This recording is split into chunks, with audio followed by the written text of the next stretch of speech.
Okay, it should be streaming now. Can somebody check that it is? What's the name of the YouTube channel? The same as my name. The same as my name. Okay.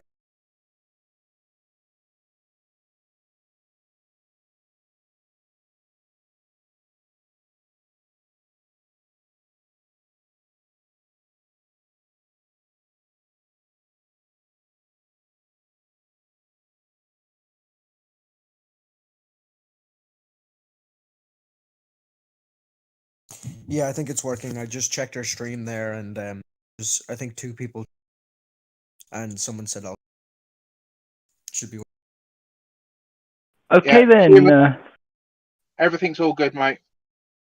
All right then. Okay, let's start this off then. So, does anyone remember the topic we were going to do? Because I sure don't. Wasn't it body image? We did have that as a secondary topic last week, but yeah, we can go with that. Okay then. So, body image for men is just as important as body image for women, but most people don't really realize this. Body image for men tends not to be quite the same. Someone who's taking steroids is concerned with their body image. Has anyone? Sorry, I'm a little bit out of breath from running from the streaming computer up a bunch of stairs and then back and then forward again. So that's why I'm panting a bit. But okay, so body image can be muscles, it can be hair, it can be all sorts of things. Men don't usually talk about hair loss, but it can cause men to do some quite insane things.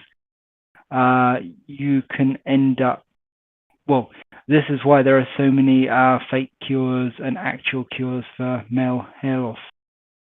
This is why men go to clinics and pay 10 grand to have all the hair on the back of their heads drilled out and then inserted on the top of their head. It's men can be just as anxious about how they look as women, is what I'm saying. Has anyone got any experience of this? I would say men's like body shame against men seems to be more normalized than against women. Like maybe that could be something that that is just from my personal experience, but it seems insulting a man, his height or his stature, his like the size of his dick or his penis or whatever. It seems to be a lot more normalized. Like it seems to not really be shined down upon. Like I remember this distinctive time where there was this one girl talking in the Discord server, and she was she was going on a big rant, and she was saying someone disagreed with her in this debate server or something, and she was going around saying, "I bet you all of the men here have small penises," and as a bit of a social experiment, me and this one guy decided to talk. Like we made other people in the server aware of what we were doing so that they wouldn't, so no one would get upset. But we essentially we were like, oh, I don't think overweight women are. We went on about and everyone knew except for You're this really one girl breaking up there, Steve. is it? It's a shame. I'll leave and join back. He raises a very fair point. The go-to attacks on men that I've seen on Twitter are incel, penis size, and basement dwelling troll, which implies like neckbeard, all that sort of stuff. So people will attack men based on appearances, and often those appearances are to do with their ability to attract a woman. And I think that's quite important because women will rip each other down as well based on their appearances. So it's not a thing that only happens to one gender. From what I gather from the statistics, anorexia is just as common in boys as it is in girls. And I should know I've had it, and I know people from my college who had it. I used to know this guy. he was like at secondary school. He was like 16, 17, but he looks about 8 because he was anorexic, and he just stopped growing. And okay, maybe there may have been some other genetic factors there, but he was absolutely anorexic, and it stunted his growth. So yeah, I do not recommend anorexia. Has anyone else here had any issues with body image? Now it's go on, scene. Sorry, did everything I said earlier break up, or did you grasp any? A lot of it. You're echoing as well, scene. It's really weird. Have you got your mic really close to your speakers? Yeah, I don't actually have a set of headphones, so I have to. It's not. Okay, you're really breaking up. So if you want to talk in the text chat, that is also recorded on the stream, if that helps. Richard, did you want to say something? Hello. Hey, Richard, I noticed your mic was unmuted. I don't have problems with body image. It's just the other stuff that I get called. When I call women like problem out, they usually insult me with stuff like that as well. So When you call them what? Sorry. when I call women out for their bad behaviour, they usually attack me. Yeah. I've gotten that a lot on Twitter. I don't know if anyone else has, but it seems like the go-to insults are penis size, incel, overweight, Lack of money. neckbeard, lack of money. Yeah, of course. And because we're only useful to them if we're only valuable if we're useful to them. Is the their money. mentality. Yeah. So you see my Twitter feed, so it's just that women tend to go on it and attack me a lot. So. Yeah. I'm going to say here that we do also have a lot of women who are supportive of us when this happens, and they get their own insults like "pick me," which is basically them being told that they're only supporting men because they think they're going to get a man out of it somehow. Most of them are married anyway, so. Yeah. Anyway, okay, so does anyone else want to, has anyone else had any body image issues? Like, have you ever been called out for for your appearance? Have you ever Just looked in the mirror? Height and skin color. Yeah, I think a lot of men have the height issue with like they don't feel like they're tall enough, or they don't feel like the little guy in their trousers is tall enough. So, yeah, that as well. So. Yeah. Mine's a bit more practical.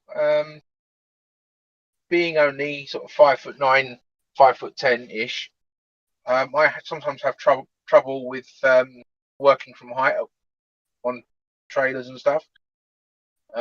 Because there are places that I go where I'm not allowed to go up onto a trailer, so I have to work from ground level, and you can't always reach a strap or something like that in order to remove it.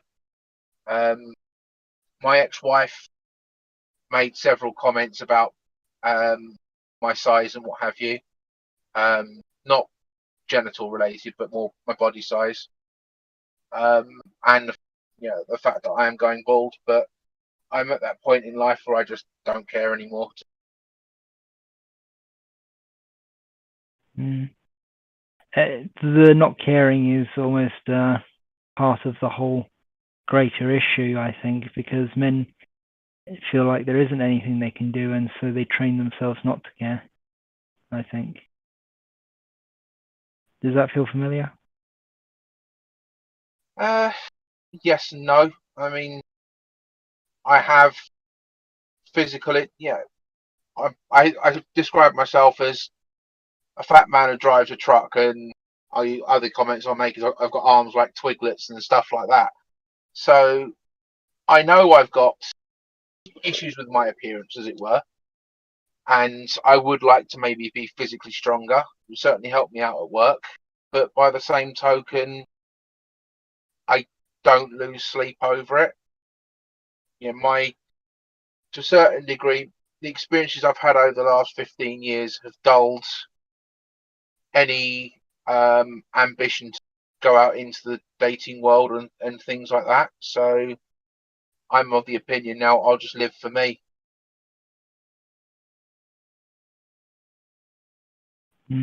As somebody who has anxieties about their appearance, I don't think I could ever do that.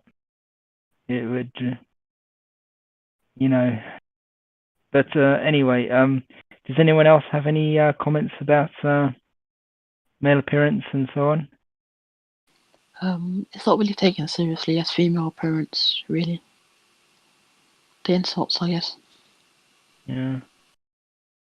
It's interesting that when you've got these fashion magazines that are run by women and very, very popular, where women are tearing down other women, that's considered sexist, and it's considered part of patriarchy, and it's considered an attack and an affront on women themselves by men often.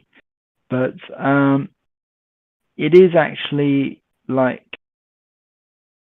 women tearing down women in that regard. It's not men usually don't care too much about if a woman's wearing the same dress twice in a row or something like that. They're not they're not going to take offense about that. And we had a recent meme from The Guardian about a woman who was talking about how attacking women's hair is part of patriarchy, and then another article from the same woman attacking some woman's hair. But I do think that men probably do attack each other for But in a their jokey way appearance and as a mean well. way as well. So it's like a joking Yeah. and mean. Yeah. Men do use self-effacing humor to make up for their insecurities, I think. And I do think that a lot of the jokes that happen about people's appearances are mostly veiled insults that are for the amusement of the person making them.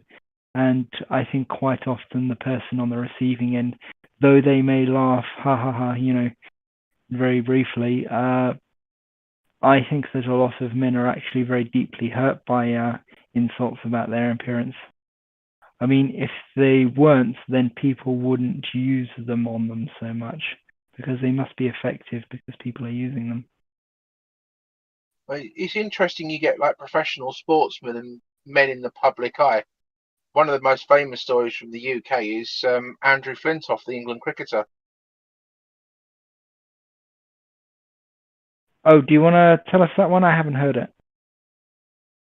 Early on in his career, he was not as fit as he should have been for a professional sportsman. He was overweight and what have you. And several comments were made in the press about his weight. And he got man of the match in the next match they played after the article came out. And he turned around and said, "Not bad for a fat lad." There's also, he was on Piers Morgan's Life Stories, I think it's called, where he openly admitted to having full-on bulimia for the bulk of his career. That is interesting. And that kind of does play into what I said about men using self-effacing humor, although he was using it as a jibe back at the people who were insulting them in that comment, I think. John Prescott had bulimia as well. Who did? John Prescott. Yeah, I can kind of see that, I think. Yeah, bulimia is it's like anorexia, but you feel like you found a cheat code. I think like you can eat as much food as you want, but you still have anorexia. It's quite interesting. Does anyone here have bulimia or anorexia or anything like that they want to talk about? Or any other body image issues?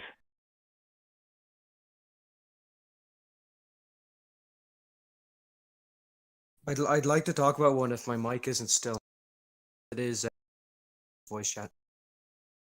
It was okay for the first sentence, but then you sort of devolved into single words, and I'm not really sure what you said after that. Well- Sorry, Sam. Have a go. Could I have a go at it? And if it gets too bad, just tell me. Okay. There's one thing I've sort of noticed. It sort of feels like there's this one saying that went around. I was going. You can call a woman pretty or a girl pretty, and it won't affect her. Might make her smile, but it won't affect her on a deep level. Call her, ugly, overweight. She'll hold on to it for years, and or a very, very long. And I found that seems to be the opposite for men. It seems that men are so used to insults on their appearance and the way they look, and just insults in general, that when they get compliments, it tends to affect them on a much deeper level. Like there's some compliments I've remembered from girls from a year, 2 years ago that have just stuck to me because it's something sort of took me back a bit. Like something like, oh, you have nice eyes, or something like your hair looks nice, or like compliments that I don't think men get as much as women do, because you know what I mean. It feels like women are much more used to compliments than men. Yeah, I understand that. There was a meme that was going around a little bit that might be gaining traction. That is basically men remember the time and date that they get compliments. Like men will remember a compliment for years. And there was a feminist meme mocking it and saying that, oh, men don't get any compliments because they're rubbish. But then there was other memes that were saying, no, it's because men get so few compliments as a gender because people just expect them to be there and to do what they do and to work and work and work, and they don't really appreciate them. That's the issue. And there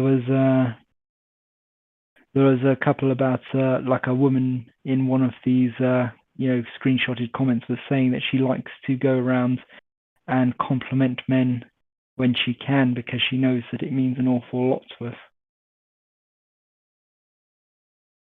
Has anyone else noticed that? What Sam was talking about?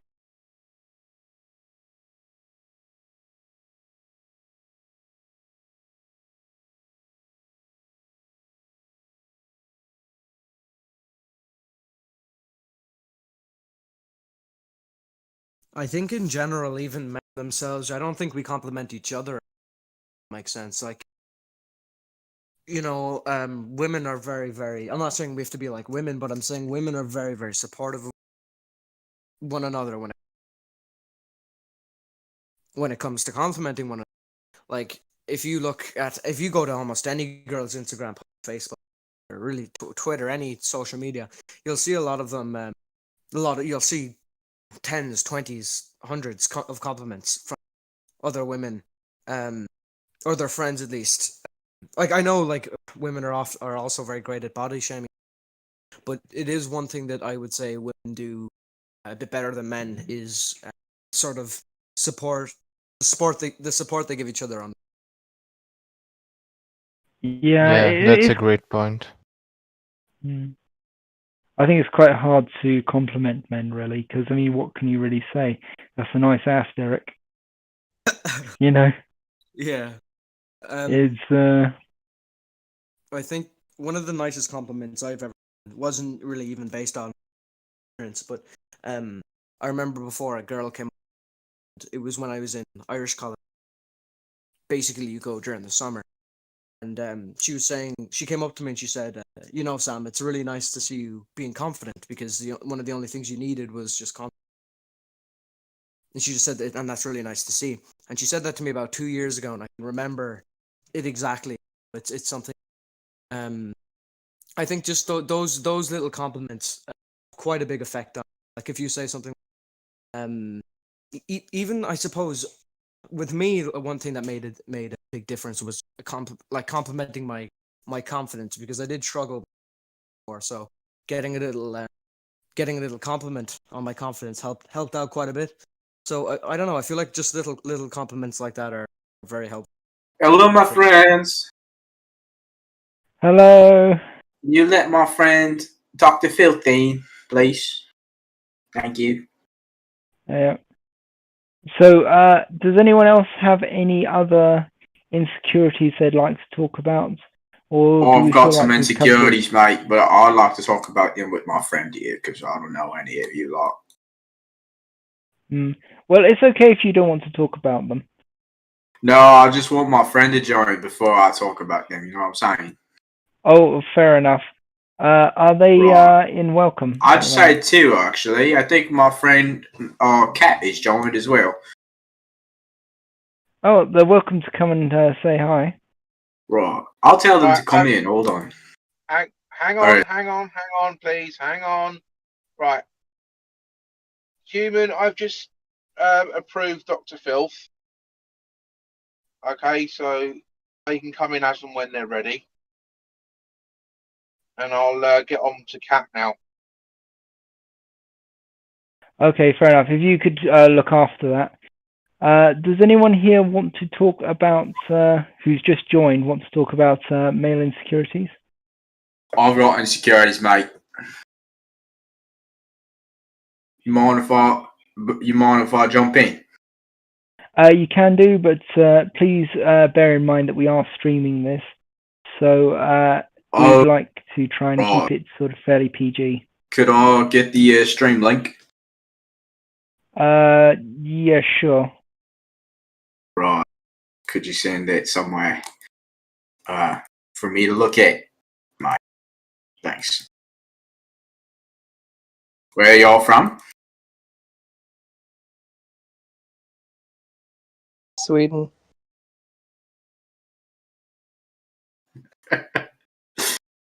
Oh, really? Sweden?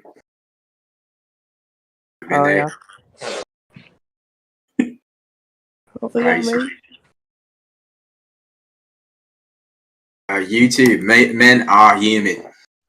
Well, by definition, I think you're right there, but Okay, the link is now in voice chat. Please be aware that this is supposed to be a focus chat rather than a friendly group thing. So right. if you want to do a friendly group thing, the chat is open at any other time of the week. Right. Well, I just want to talk about my insecurities, mate. So, Okay, please do. Please do. So I've got this. I'm a comedian. I'm a stand-up comedian, right? And what I like to talk about is the struggles of coming up with new impressions, right, for the younger audience. So I've got this one. It's the movie Charlie. Crummel, the could movie you Bronson. mute? Grummel, please. I'm trying to talk here, mate. Bruv. Anyways, so I've got this impression, of the movie Bronson. Anybody? Anyways, I've got an impression of this character. It goes like this. I'm Charlie Bronson, and I'm Britain's gayest prisoner. I'm not sure what this has got to do with male insecurities. Well, what I'm saying is if I was a woman, I wouldn't feel insecure about an impression that was bad. I think you're mostly confusing people here. But if anyone wants to talk about male insecurities, please do. Well, now you're making me feel more insecure. about Sorry, I my didn't mean to. It was just Most that I didn't definitely. understand what you meant. Sorry. Would you like to hear it again? Would you like to hear it again? Human, can you just check the officer's chat, please? I'll try it again. Here, I'll do a different part of the impression, alright? So it's a scene where he locks a librarian in the room and he's like, I said, in my ass, not on my ass, you homo. Soldier, I'm afraid I've got to serve a mute to you because it seems an awful lot like you're just here to disrupt the chat and to basically make homophobic impressions. You know, it's not very. Dr. Filth, did you have anything you'd like to say about male insecurities rather than to, do impressions or anything like that?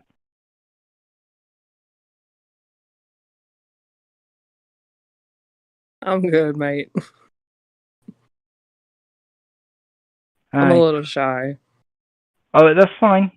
If you're feeling shy, it's all right. You don't have to say anything if you don't want to. We're not going to force anyone to talk here, although we Heard. do ask that people keep their mics muted if they're not going to talk. I definitely just want to say one thing. Sure. I wholeheartedly agree with that movie skit that he brought up. Brings out a lot of confidence. I'm not really sure I understand what he was going for there, to be honest. But I mean, I do understand the point of it. I get it. All right. I mean, if you'd like to explain it, that's fine. I wouldn't feel okay explaining it unless he did. I think he would say it far better than I could ever. And I'm gonna mute. It's okay. If he does want to explain it, then that's fine. But I would prefer he explained it in the voice, the chat channel next to this one, the voice discussion channel, because it did sound a lot like he was just trying to do impressions. And while we're not really here to rate impressions or anything like that, we're more here to talk about perhaps how difficult it is for somebody to stand up on stage and do impressions, possibly. But it's confidence isn't so much really the topic here as male insecurities in the sense of body image, anorexia, things like that.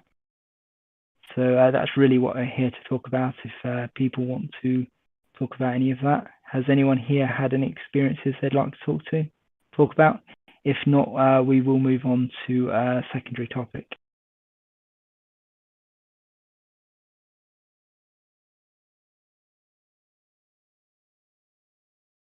Well, I would say almost any man under the height of probably around 6 or 6 has probably experienced some, insulting. Because there is, I do think some people do often forget to realize that. I think it's only, I looked it up before, it's something like only less than 2% of men 6 foot. Something like only 2% of men, did you say? It's something like, it's a very, very small percentage. Like, for example, I think it was, I forget who exactly it was. He was talking about his height before, and I'm roughly his height. I'm 5'11", 6 somewhere. And I'm taller than like about 99 out of 100 women. I'm taller than around 90. And one of them, like out of, if you just pick, the chances are I'd be taller than. And you see these things on Twitter and stuff where a woman or something, and she'd be like, any man who's shorter than 6'2" or 6'3" isn't appealing or this. You can have preferences or whatever, but I do think a lot of people do forget to realize. And I'll see if I can find the exact statistic for you, but it's only around 2%, 3% of men are actually over the height of 6. Yeah, I can guess. If you mute your mic, that'd be. Thank you. So I was going to say that I agree. I don't meet that many people who are that tall at all, men or women.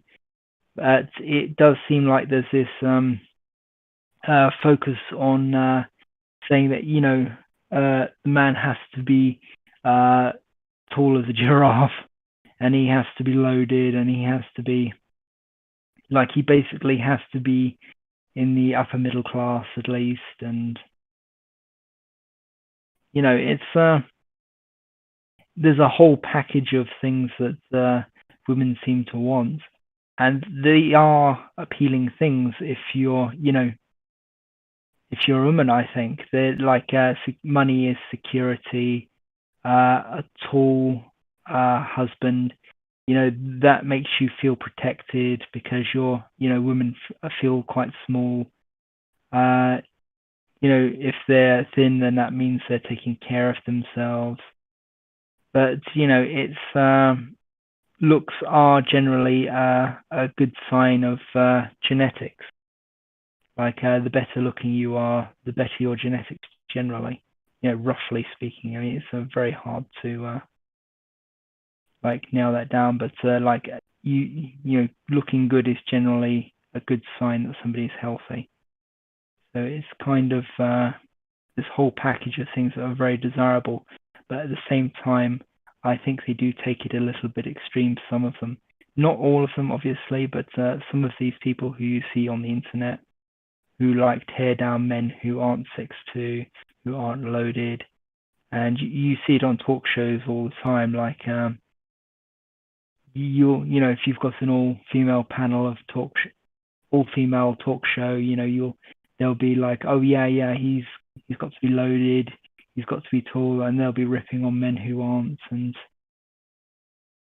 there is a very big double standard here where men can't do that to women, but women can do that to men. Yeah, no, I understand preferences. It's perfectly okay to have. I have preferences.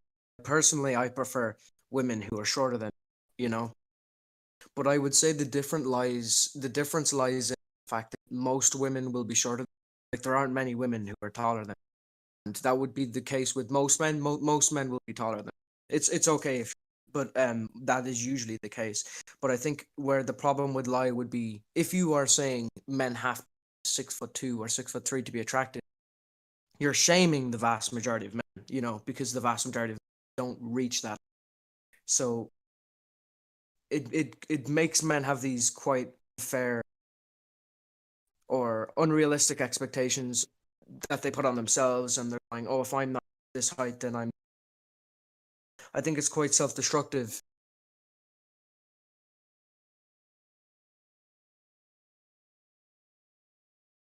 Yeah, it's if you've got this environment, especially when it's online, it's all anonymous, you can create a very, very toxic sort of. Have you ever seen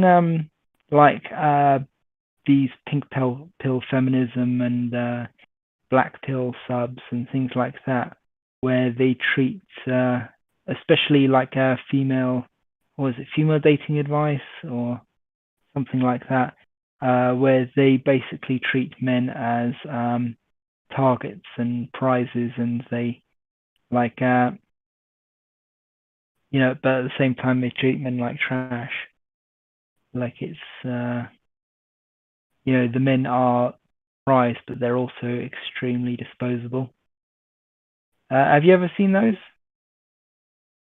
Yeah, no, I have heard of them before. I do find it difficult. I know, I've looked into a few of the pills, but I do find to understand the difference between some of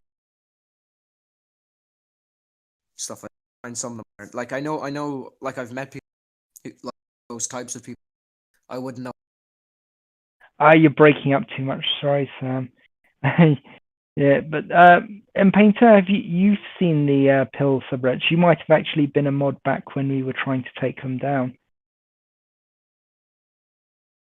I'm not overly familiar with them, to be honest. I tried to steer clear. Yeah, the black pill is when you're taking too many red pills. So, and the pink pill is just above the red pill, because females can't have anything by themselves. Yeah, the pink pill feminism, I think, is possibly the opposite of Actually, I might be mixing them up here, but it might actually be the opposite of the pickup artist. Yeah, it's Pickup hard to keep artists. them all straight. Pickup artists is they've changed they've gone over to the red pill now, so the red pill's been diluted. So it's just about picking up women again. So because a lot of former PE race will turn to the red pill. So Yeah. Okay. Has anyone heard about the black pill feminist? the black pill was more to do with incels again. So it's like you're pretty much giving up on life mostly. Well, black pill. My impression was that they were basically nihilistic post-feminists who had decided that feminism had failed and that men were all evil and that That's the old yeah. meaning of the black pill. So Well, I think there is a new meaning of it in the manosphere, to use a term I hate, but I think the black pill feminists are very much the on that manosphere's old... dead anyway. So Yeah. Well, the black pill sub is dead, but they jumped ship before it sank. So they're actually on a secret Discord at the moment, but I honestly don't think they're going to get much traction. I'm on 3 of them. So Oh, really? yeah, I had to get verified and everything. So they knew That's who I interesting. was. Do you want to tell us a bit about them? They knew who I was anyway by voice alone. So I was letting straight away. Okay. Yeah. Because I'm known Well, that's in pretty interesting. Yeah, they just talk about because they're like incels as well, so they're black pill and incels, which is a dangerous combination. Yeah, it does sound like it. Yeah, so it's like you get too black pilled about your height or your looks and stuff. So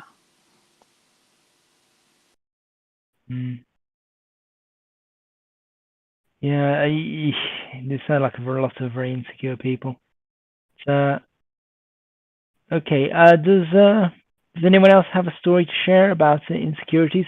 I realize that this is an awful topic to ask people to talk about their personal insecurities, but if you want to talk about anonymous strangers, friends, we're quite open to hearing about. If my mic doesn't cut out too often, I just remembered a story there. I have this one friend, and I remember one time we were at a party or something, and there was this one girl who was there, and like I'm straight or whatever, but I regard my friend as he's quite a handsome guy, like I would say he would be more sort of like not to say people are more attractive than others, but you would get what I mean. Like he would typically be considered as more attractive than most people, at least in his face. And I remember he approached her and he very kindly said hi to her, and she just completely blew down his ego by insulting his height. He's not even what I would regard as short. It was around 5 foot. He's around 5'9", 5'10". It's not short at all. But she just insulted him on it, and it was it was absolutely horrible. And nobody cared at all. You didn't actually cut out at all there. That was pretty good. Whatever you're doing, keep it up. I think things like that say an awful lot more about the person saying them than the intended target. Yeah, I have noticed that people will tend to use insults that would work against them to insult people. So it tends to be you get these I'm struggling to give you an example now, but they'll go after looks and things like that, and they're insecure about their own looks and stuff. I was on a Twitter thread early hours of this morning, and it was about being stuck on an island for 24 hours with 4 different people, or any one of 4 different people. And this one guy was talking about advice his dad had given him about not about underestimating people that are smaller than you and stuff like that. And one of the replies he received, now obviously this is Twitter, which is a toxic sphere at the best of times. It was basically calling him being called a child because he was recounting advice that his father had given him. And I strongly suspect that the person that was calling him immature and a child and what have you didn't have a relationship with their own father. Or they were possibly a child themselves, maybe. That wouldn't surprise me on that bloody format, that's for sure. Yeah, it is very hard to tell. Yeah.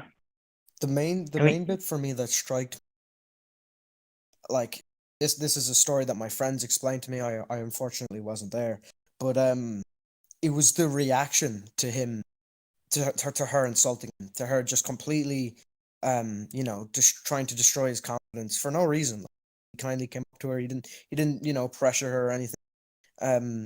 But I just feel like if that were the other way around, like if he'd said, "Oh, you're horrible, you're too overweight" or something, I feel like everyone around him probably, wouldn't have been very happy. But it seems that the general reaction to body shaming against men, it's not taken as seriously as it is against women. Do you know the girl that was involved, Sam? I'm sure I could get a name if my friends asked her. I do remember sitting in a call with one of my friends when he explained it. But like I'd be able to get her name if I tried, but I can't think off the top of my.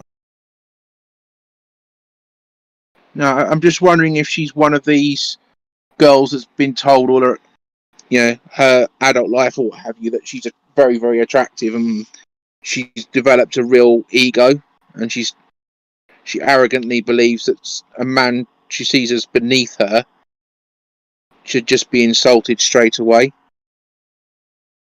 Oh, definitely. Like, one thing I would notice is she would seem to only date men who seem to be, I suppose, more popular because that sort of boosts up her social status. Like, she's a horrible, like she's not a good. Um, I don't know. It just really it breaks my heart to think that someone would do that um to insult someone so heavily. Like, she could have even simply just said no. She didn't. Just insulted his personal. Am I right in thinking you're quite young, Sam? No, you're not wrong. I'm 17. Quite Yeah. young. So your friend should console himself with the thought that that girl's probably going to end up single with 5 kids by 5 different dads on the dole, and she's going to make nothing of her life. Yeah, no, that is I'm sure he'll be fine. Like, we're all there to. He's okay, but yeah, no, like characteristics like that, they don't really get you far, they don't really get you very far when you get older.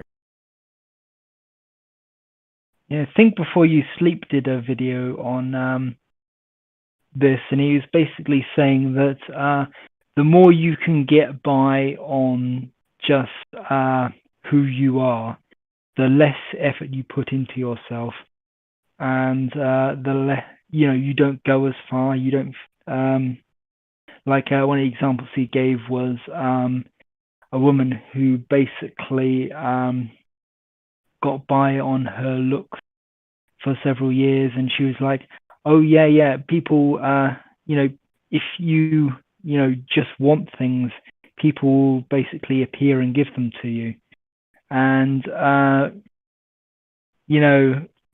that's not forever." And so, like people like that, they don't feel the need to develop skills of their own, and so they just don't. And that's possibly why you've got the stereotype of the super attractive but super stupid person, of both genders, because it's not a gender specific thing. Like you've got the big hulking guy with all the muscles who gets all the girls but is very, very stupid. Or likewise, the blonde bombshell who scoops all the guys but just has nothing under the hood. It's an interesting theory.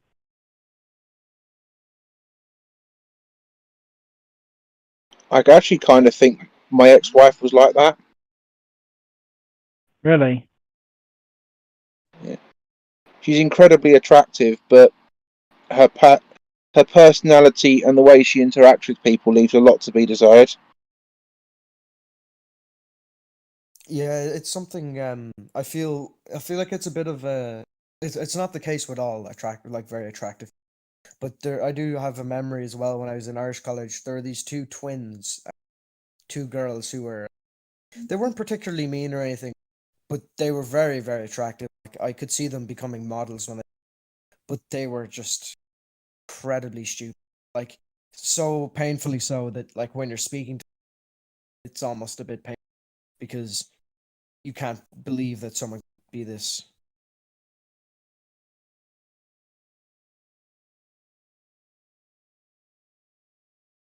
We didn't get most of that, but I think we got the gist of it. Yeah, it's interesting, isn't it? Amber Heard gives me that sort of vibe. Don't you think? Like, incredibly pretty, but also at the same time, there's nothing nice under that hood. She's just like... She punched Elon Musk once. Yeah, I saw that bruise as well. I mean, I don't think he ever spoke about that, did he? Or did he? No, he kept it quiet. So Yeah. Yeah, I saw her in public with a very, very hurt-looking Musk with a huge bruise on his cheek, and her looking quite happy and smug, and him looking very, very, why am I with this woman sort of look. Yeah. I'm surprised he didn't pitch in. I listened to a few audio files. I'll see if I can find. Even the way she speaks is incredibly. There's an audio file where she's sitting with Johnny, and she's slapping her hands and she's banging the table. You can hear it over the audio file. She's saying, "I didn't punch you. I didn't punch you," and she was calling him an idiot, and she only slapped him as if that was justified. And Johnny was calmly saying, "No, your fist was closed," and she was getting very angry. It sounded a lot like if there weren't interviewers there, she attacked it. Like, it's hard to believe because you don't. It's not something you would assume from the outside, but like hearing that audio file, it really did show the person she. Yeah, it's that whole "I didn't punch you, I hit you" thing, where she says it like she's won, like she's won, like, and she's admitted slamming his head in a door. It's incredible. Okay, does anyone want to talk about any other issues to do with men, homelessness, anything like that? I'm feeling that we should possibly segue onto a new topic. I suppose since Amber Heard's come up, we could move on to abuse. If you haven't, like, I'm sure you've. Yeah, we have done domestic abuse quite a bit. As anyone who is new to the channel, do any of you want to talk about domestic abuse that you've suffered or you've seen another man suffer?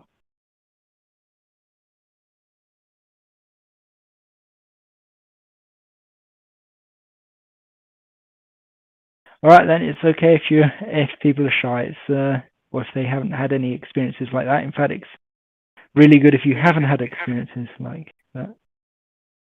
Sam? I don't. Sorry if I'm too off. I do have one memory before, like, this isn't like abuse, but it's a form of assault. I remember one time I was walking at a party, accidentally walked these girls taking a photo. So I walked between the person taking the photo and these two girls who were posing. And I apologized. Like, "Oh, I'm sorry, I didn't mean." And one of the girls actually swung at me. She arched her fist back and she tried to hit me, but she was too drunk to actually hit me. so I ducked underneath it, and she tried to hit me again. And people were starting to notice that something was going on, and there was a bouncer there, and he didn't do anything. But I just walked away. But I highly doubt if I were the one swinging at her that it would be that no one would really do anything. Because when it was happening to me, no one to help me. The bouncer didn't seem to. It just seems that whenever a woman is abusive towards a, it's not really taken seriously at all. Yeah, it's very hard to understand what you're saying now. You might want to quit and rejoin. He said when a female abuses a man, no one helps. Yeah. There's loads of social experiments that have been done and put out on YouTube and what have you, showing that literally in action, including women celebrating the woman beating up the guy.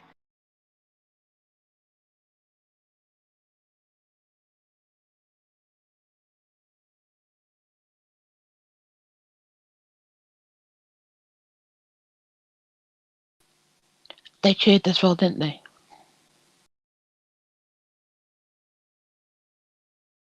Sorry, Richard? They cheered as well. They were like hooping and hollering when the man got beat up. Yeah, that's not unheard of, unfortunately. The other one is, what did you do to deserve it? Yeah, that's what happened to JC when he got beat up by Beyonce's sister.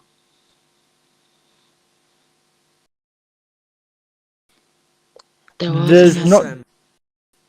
Sorry, go on. I was just going to say that I've also seen examples where strangers will join in.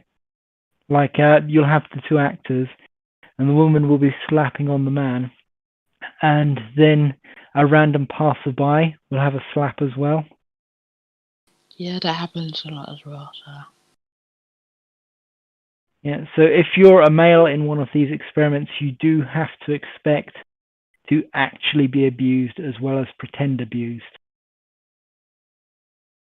There was this one thing I was going to say where this comedian brought it. I think it might have been Jack Whitehall, and basically he was talking about his girl, like they did like this social experiment where this girl went over to these other random, and they were saying, I got to key this guy's car, and she didn't even explain why she wanted to key the car, and people were like, other women were throwing her keys, sharp objects, like just anything that they would be able to carve or do damage to a car, without even taking into account that maybe this person is the abusive one, or maybe this one who's carved the car is the one, who's in the wrong. It seems that it's almost always assumed that when a woman is being abusive, that she's the one who's the one.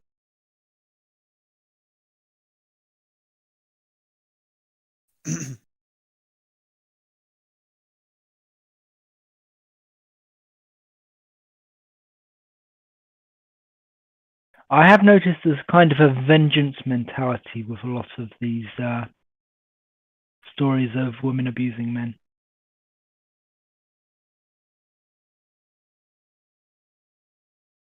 Like there seems to be like a theme of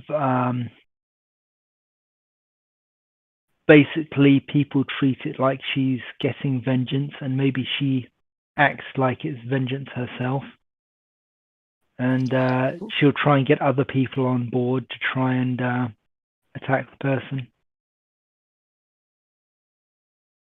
I think stalking behavior is also more accepted in women, like online stalking or showing up at people's homes. It might be. I don't have personal experience of that myself, but I mean, I have been stalked by a man. I do think that if I was stalked by a woman, people would probably have seen it as cute rather than horrifying. I've had like a similar experience. I wouldn't say that I was stalked, but I had this one girl who used to follow me everywhere. I suppose when I do think about it, it was quite similar to stalking. And I remember, like when I remember, like, I wasn't having much luck in talking to women. So I was trying to, there was this one particular girl I liked or whatever, and I was trying to talk to her, and she didn't seem to be very interested. And what I found out was this one girl was actually going around and she was telling loads of other girls to stay away from me. And she was saying that that we were together or something, and I'd barely even spoken to her. And she used to follow me around a lot, and I found it quite difficult to, break it to her or whatever. And we'd barely even spoken to each other. I remember I told her that, look, I'm sorry you follow me around like doing this, and she acted almost as if I'd just broken up with her after like 5 or 6 years. It was very strange. Like, it was only about a year ago, so I would have been around 16, 17. Like, I don't know if I'd call it stalking. I feel like if a man or a boy was like utilizing such creepy behavior, like following a girl around and telling guys to stay away from her, and just all this weird stuff, I feel like that would be taken very, very seriously. And people saw it. Lots of girls knew about it, and lots of some not so much guys, but a lot of girls knew about it, and they seemed to care. Yeah, that was stalking. I mean, stalking. I don't think men really can identify stalking when it happens to them. There's some sort of blind spot. So it's like, if I said that a man was following a woman around, acting as if they were dating, and telling everyone that they were going out, and then basically like spreading rumors about that person, like saying that they were together and all the other like guys should keep away from her and stuff like that. And yeah, I think that that would be considered stalking even before you consider like that bit at the end where she acted like you were together. I mean, what my one was, I got a random message from this guy on the internet, and then he showed up in real life. That was how it happened to me. And it became pretty apparent that he'd been following me. And, I didn't really identify it as stalking at the time. I sort of saw him as he seemed a bit pathetic. But it very, very nearly led to me being Me Too'd. If I'd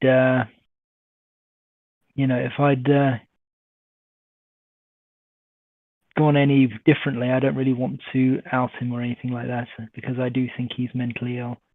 But if I'd done anything differently, I think I probably would have been Me Too'd. Although I think I probably should have kept him at more at arm's reach, and perhaps just told him flat out no in a public place, because I tried to be friends with him because, stupid. I thought he was harmless, but I don't think he was. Do you mean you would have been Me Too'd, like he would have assaulted you, or blamed, like said that you had assaulted him? He was I found out later on, he was a bit of a fantasist, and he was very, very manipulative. If he wanted something from somebody, he would basically try to manipulate them into giving it to them instead of just flat out asking. Like, it was very, very strange. Like, just like the littlest little thing, he would try and manipulate you over it. But the actual thing that happened was he sent me this long, rambling email, which basically took a couple of real events and then spun them off into Fantasyland and made them into something completely like different.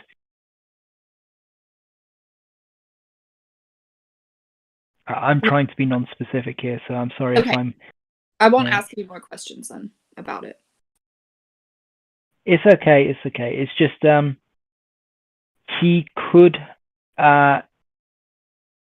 he would have had a lot easier time of it, I think, if he had been female and if he'd been like popular as well. But he basically gave me what would have been the format, what would have been a very nasty rumor about me if he had spread it. But he basically just told it to my face instead of actually spreading it around, at least as far as I know. I found specifically with my issue, I if it was necessary. To a degree, I would say the fact that it didn't sooner was.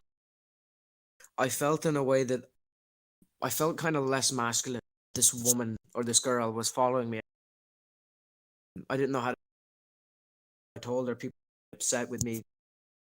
They'd be like, "Oh, this girl's just trying to." Like I remember I explained it to the girl. This girl was following me, and she was saying, "Oh no, you can't be stern. Can't be stern. It'll hurt her feeling." And she was talking how I have to lay her down lightly or whatever. My sort of plan was to, like not so politely, leave me. I'm sorry, Sam. I can't understand what you're saying. Yeah, it's okay. I'll If you want to write it out in the chat, Yeah. that would be good. Yeah, sure. Thank you. I Maybe apologize Chris and for my rejoin as horrendous- well. It's okay. Maybe look into like seeing what that is, because it's good to have you on the chat, but it's very much better if we can understand you. Yeah, no, definitely. I'll write it. Okay, thank you. Has anyone else? Sorry, M. Painter.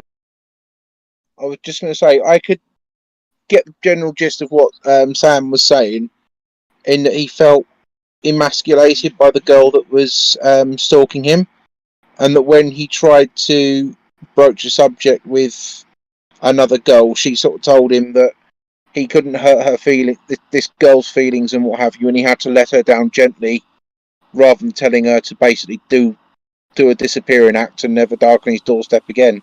They wouldn't give you that same like stuff, really. They would turn you down like harshly.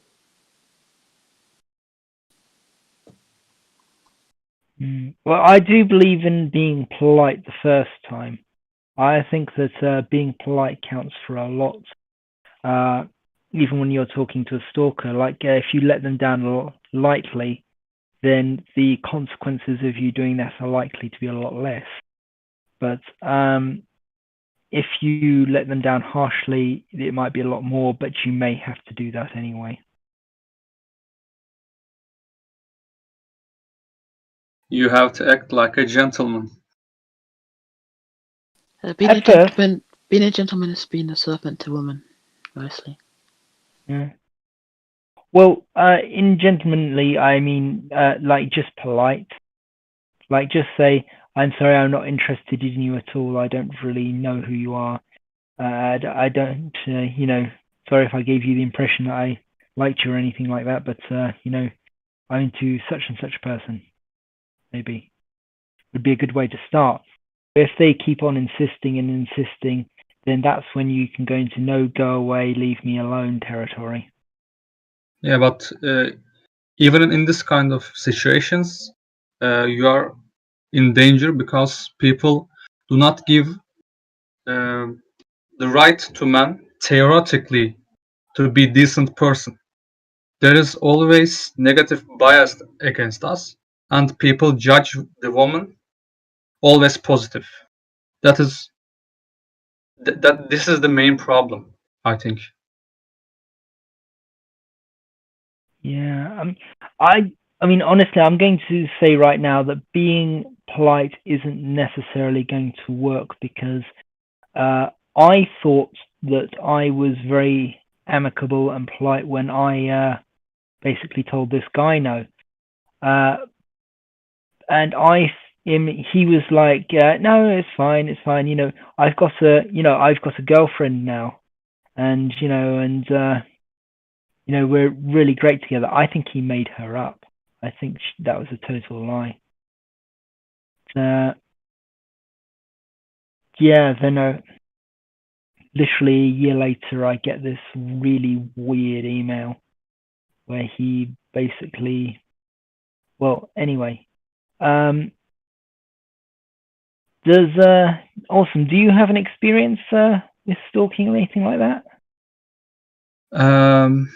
No, all the girls who were approached me was polite and decent, and I'm not that social person. Therefore, I have no such experiences. Oh, it's fine. It's good to hear that they were polite. I mean, I feel like everyone should try to be polite when they're approaching people and trying to get to know them and that. Yeah, does anyone else have any experiences like that or know anyone with any experiences of stalking?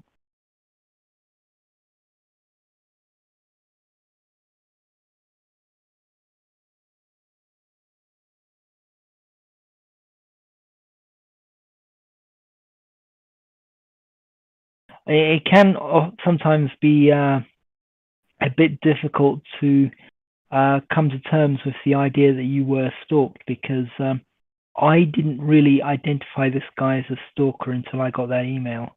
Like, I mean, I thought he was weird and I thought he was following me around and I thought it was kind of creepy that he found me off the internet and then pretended to like all the things that I liked and things like that. But That's what Amber Heard did. yeah, what we found him off the internet? No, What she was pretended? she was mirroring Johnny Depp's likes and dislikes. Really? Yeah. Yeah. Yeah, you know, I found that at first I didn't think much of that, but lately I found that it's not so much an attempt to impress the person as it is to camouflage yourself to get close to them in a lot of cases. I mean, at least the cases that I've read, it just seems like the person is adopting your face to try and please you. Some women do that in relationships as well. They try and mirror their partner's hobbies and lose interest when they get the relationship. So. Has anyone seen the documentary on that woman who she was a bigamist? She married like 5 or 6 men at the same time. And it specifically talks about her like finding out what books they like and reading and things like that. I can try to link the documentary. It's very interesting. And she's like a narcissist. She's, very, very manipulative. I think she was in the UK. Really? That does sound interesting. Could you please do link to that if you can? Yeah, I'm trying to find it now. All right. Does anyone know about that documentary? No. Sorry, There's my a new bird. Oh, you've got a bird? Yeah, he screams and yells in the back sometimes. That's why I'm going to remute it. Okay. I thought that was a weird sound. I thought your mic was doing something odd. Oh wait, you're the one with the parrot, aren't you? Yes, I changed my name on here, but it's still in parentheses. Okay. Well, anyway, while she skipped finding the documentary, does anyone have any experiences of people approaching them in that sort of way, like trying to mirror their likes and dislikes?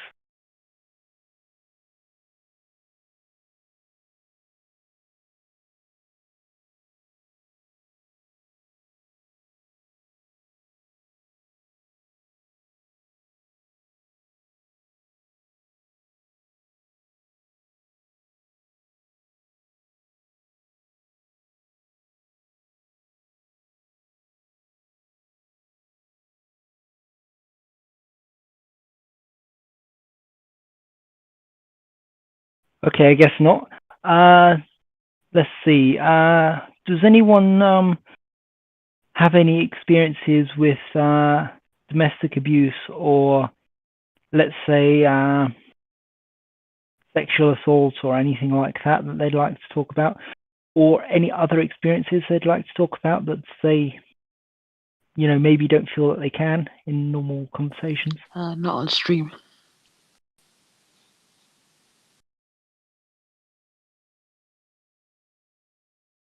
Don't worry, I'm not blaming anyone who doesn't want to talk, because it is in public and it is recorded.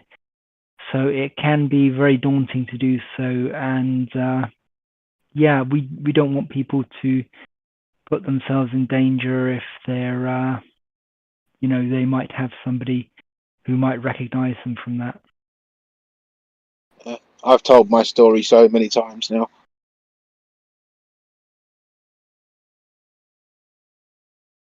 It's fine, anyone else maybe?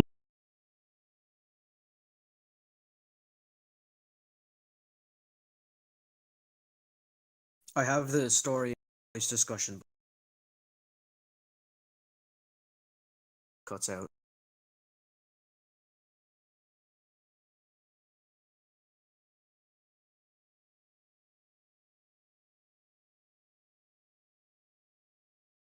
Yeah, I understand that feeling. You felt like you were less valuable. Is that right? Like you didn't feel like it was important because it was happening to you as a male.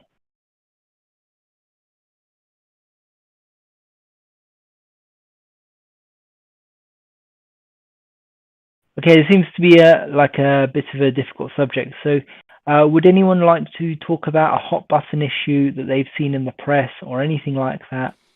That they Just feel... the vaccine and Brexit, I guess. Oh, no, I mean related to men's rights, but Okay. both of those will actually affect men, but Yeah. if you can frame it that way.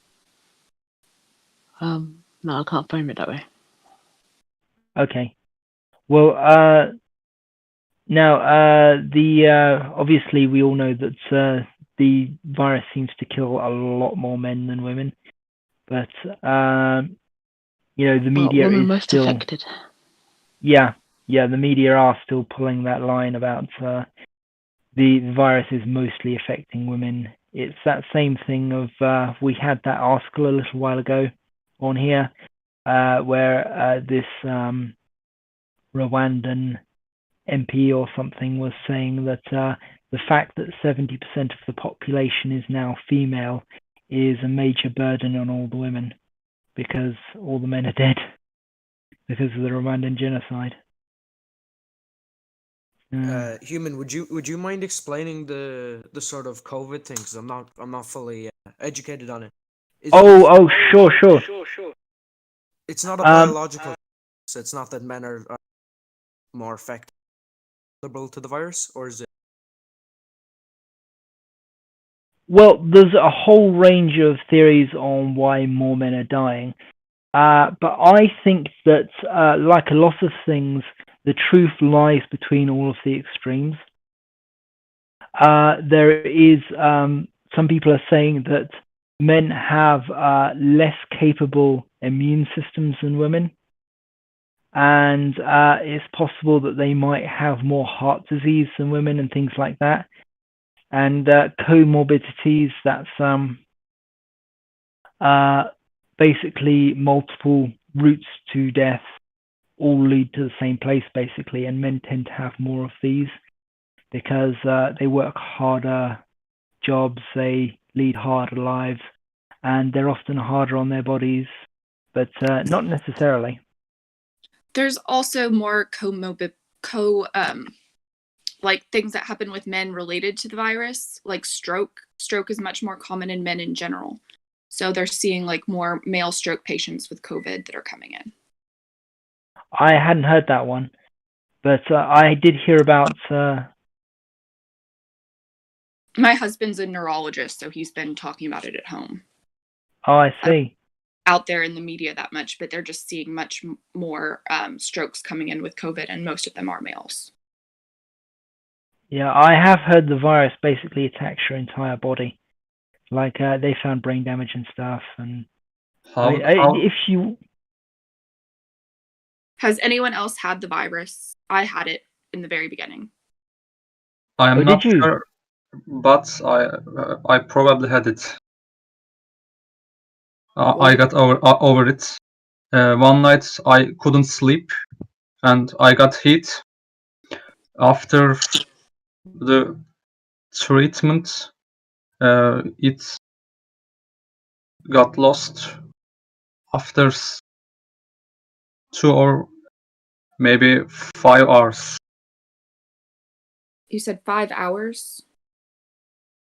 Yeah, 5 hours I felt uncomfortable.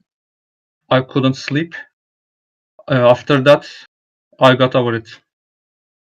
It's possible you had a very mild case. I mean, we were very sick. We had mostly GI symptoms, and I mean, we only have one bathroom in this house, unfortunately. So it was a bonding experience, but I mean, we had really bad joint aches. We had there's two versions. There's a respiratory version and a GI primarily version. And that's what we had. My husband brought it home from the hospital. My But parents are also working in hospitals, so I probably got it over. You said the most of the affected are men. How do they get treated in your country? Are there some double standards between women and men? well, so what I've heard about the treatment that my husband is doing, it's all in the neurocritical care ward. So I'm pretty sure they treat men and women the same. He's not treating them necessarily for the COVID. He's treating their strokes because that's the type of doctor he is. So he's taking care of the secondary repercussions. There's a lot of people coming in with kidney injuries right now as well due to COVID, the dehydration. So I guess they do TPA and they just do stroke treatment, and they, do interventionalist surgery to take out clots and things like that. Yeah. That sounds pretty rough, to be honest. I really don't want this disease. I mean, it's weird. It seems like flip a coin. You either get basically no symptoms or you get all of the symptoms and they're terrible. It doesn't sound fun. Kathleen, do you know much about did say that more men were dying from it, right? Well, so he's not having a ton of patients die. He's just having a ton of patients that have lasting problems because of these strokes, but they're having more men come in with the strokes than women. I can ask him if you want to write down some specific questions. I can ask him later.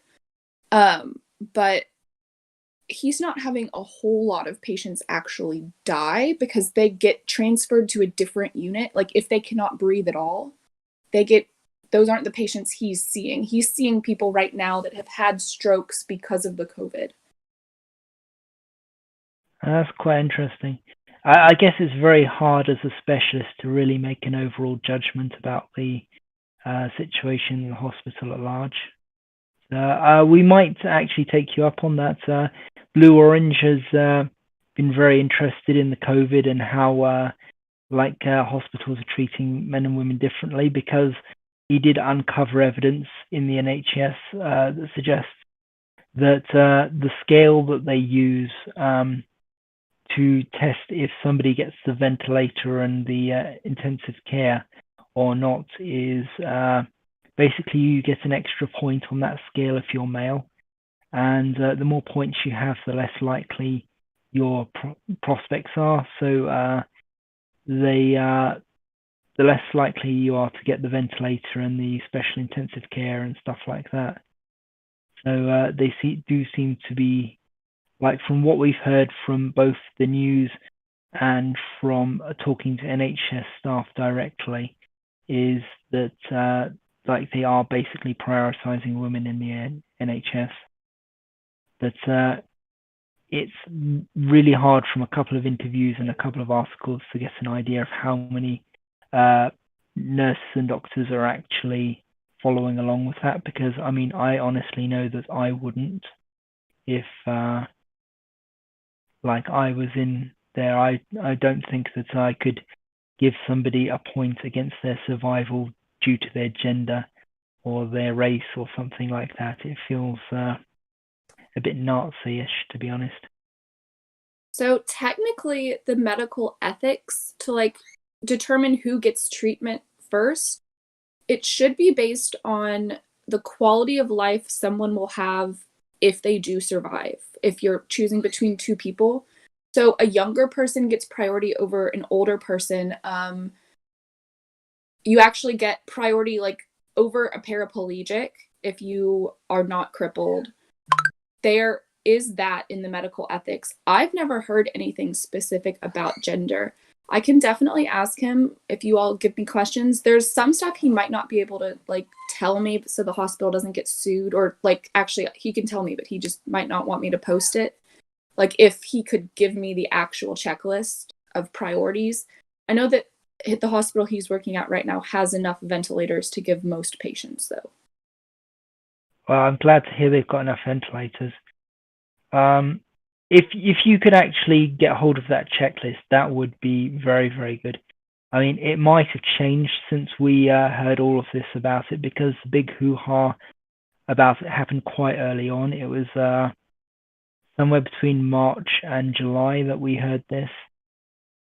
And I'm in the US, so it might be different. You said that it was the NHS. Oh, yeah.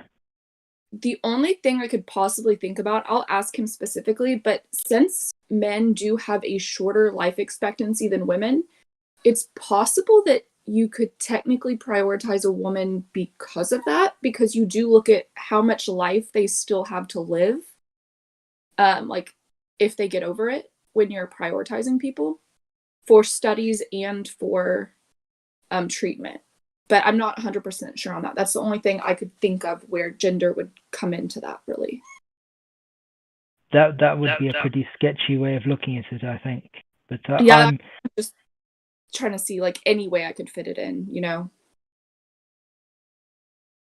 No, it's fine. I understand. You're being hypothetical, so it's okay. I mean, as long as they don't actually do that, which I very much hope they don't. It's Sam, did you want to say something? Yeah, I was thinking, could you say the assumption is that typically men, I know that men have a higher, it's not pain tolerance, it's threshold.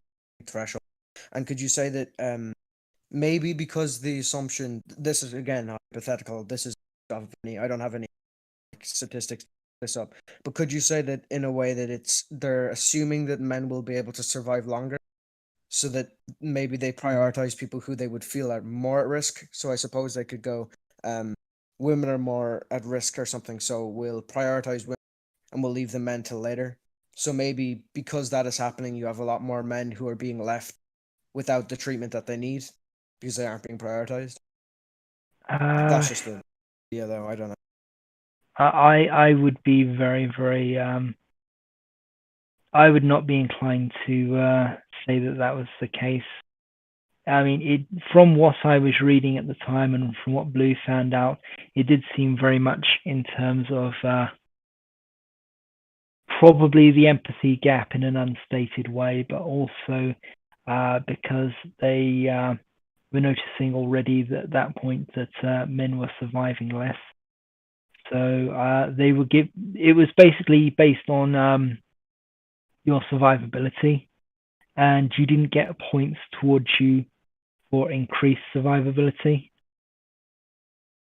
If you did, then you would probably be giving quite a few to women because a lot fewer women are dying.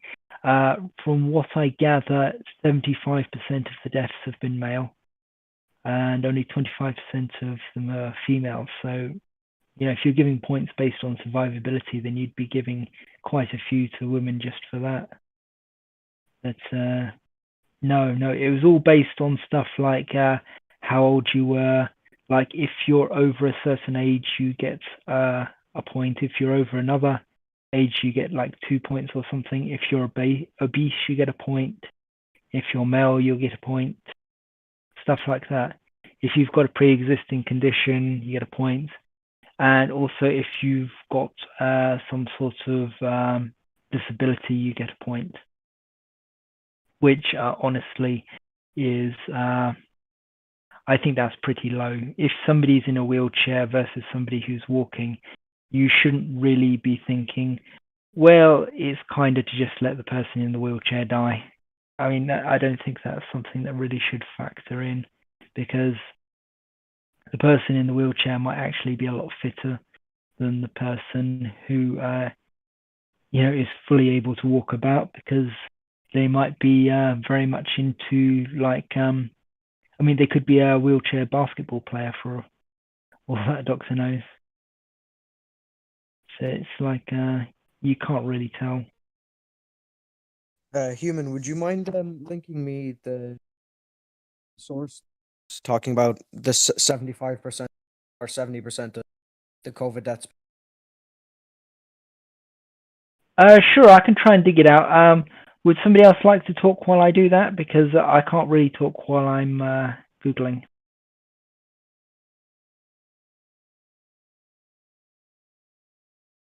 Yeah, it would be helpful if you could, of course.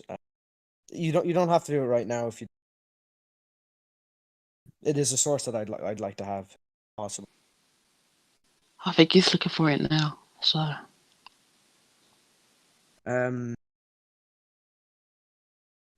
do you guys see? I don't know enough about this this particular COVID with men, but would you guys say that there would be bias in?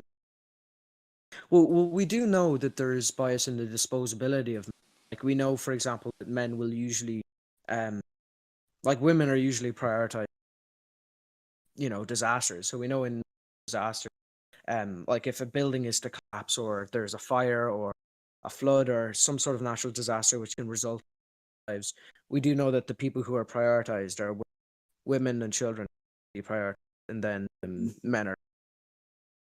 Oh yeah, very much so. I'm not saying this is applicable to the medical field, but I'm just saying, like, logically speaking, usually for as long as I can remember, for as long as I've looked back, it seems as if we've prioritized at least the lives of women. So, like, just the pure value of a woman's life is seen as above a man's. Like, usually, like, in a hypothetical scenario where you have a man hanging off a cliff, and if I would say most people would see it more, I suppose. Well, I would say society would see it as the better. We very much have stats to back you up on that. If you check the citation list, we have all kinds of stats in the empathy gap tab, which talk about how men are valued less than women. We've got social studies showing that people would rather save a woman than a man from a burning building. We've got studies showing that people would rather save a dog than a woman. Sorry, people would rather save a dog than a man when it comes to who a automated car should crash into. So if you've got a choice between a dog and a man, they would rather you crash into the man than the dog. In fact, they'd rather you crash into a boy than a girl, or a boy than a grown woman. If I recall the study correctly, I've not read it in a little while, so I'm not necessarily right on that. But if I recall rightly, basically man was bottom of the list, below basically hedgehogs and everything else. It's the same with even men, I would say, see themselves as more disposable. I know myself personally, it's like, it's a bit ingrained. It's hard to undo that. I would typically put women, and, like, more so over myself than other men. It's not necessarily something, but like, I would typically put a woman over myself if it were a survival type scenario. But even, I forget the exact stat, I think it's something like 65 to 70% of deaths as a result of act of bravery are men. And I wouldn't say that that's because men are necessarily more brave than women. I don't think that's true. I think men just feel more obligated that they need to be the ones to put themselves into the position um, where they could lose their lives. Like they feel that themselves. And they are conditioned by society, by everywhere. Look at the films you watch, what you see in there, isn't it? The what? Yeah, What? no, Sorry. In every inch of our society, we condition man to internalize his own disposability. For example, you watch a film, and almost every single one promotes man to be heroic. Oh, absolutely. You get hero films where the man is supposed to basically lay down his life for the damsel in distress, and that's just like, if you think about the context of these films, it's like people call them male power fantasies, but they're actually kind of male servitude fantasies. Yes, and there is no such thing that women have not power over society. It is uh, actually the woman who wants men to be in that way. It is women the that the the who desire such society. I would say though, in a sense, if women were to feel that way, like I would say it's more society than themselves. But I would say, women are likely also like sort of conditioned by society to believe that it should be men protecting rather than it being whatever is the best scenario to protect anyone. Yeah, now when you did mention that, I didn't actually think about it, but I'm just thinking of like a few movies back in my head where it does almost seem to be the woman gets away and the man ends up dying to save her, or the man gives her the last parachute or something and he dies, or the man puts her on the last boat and he dies.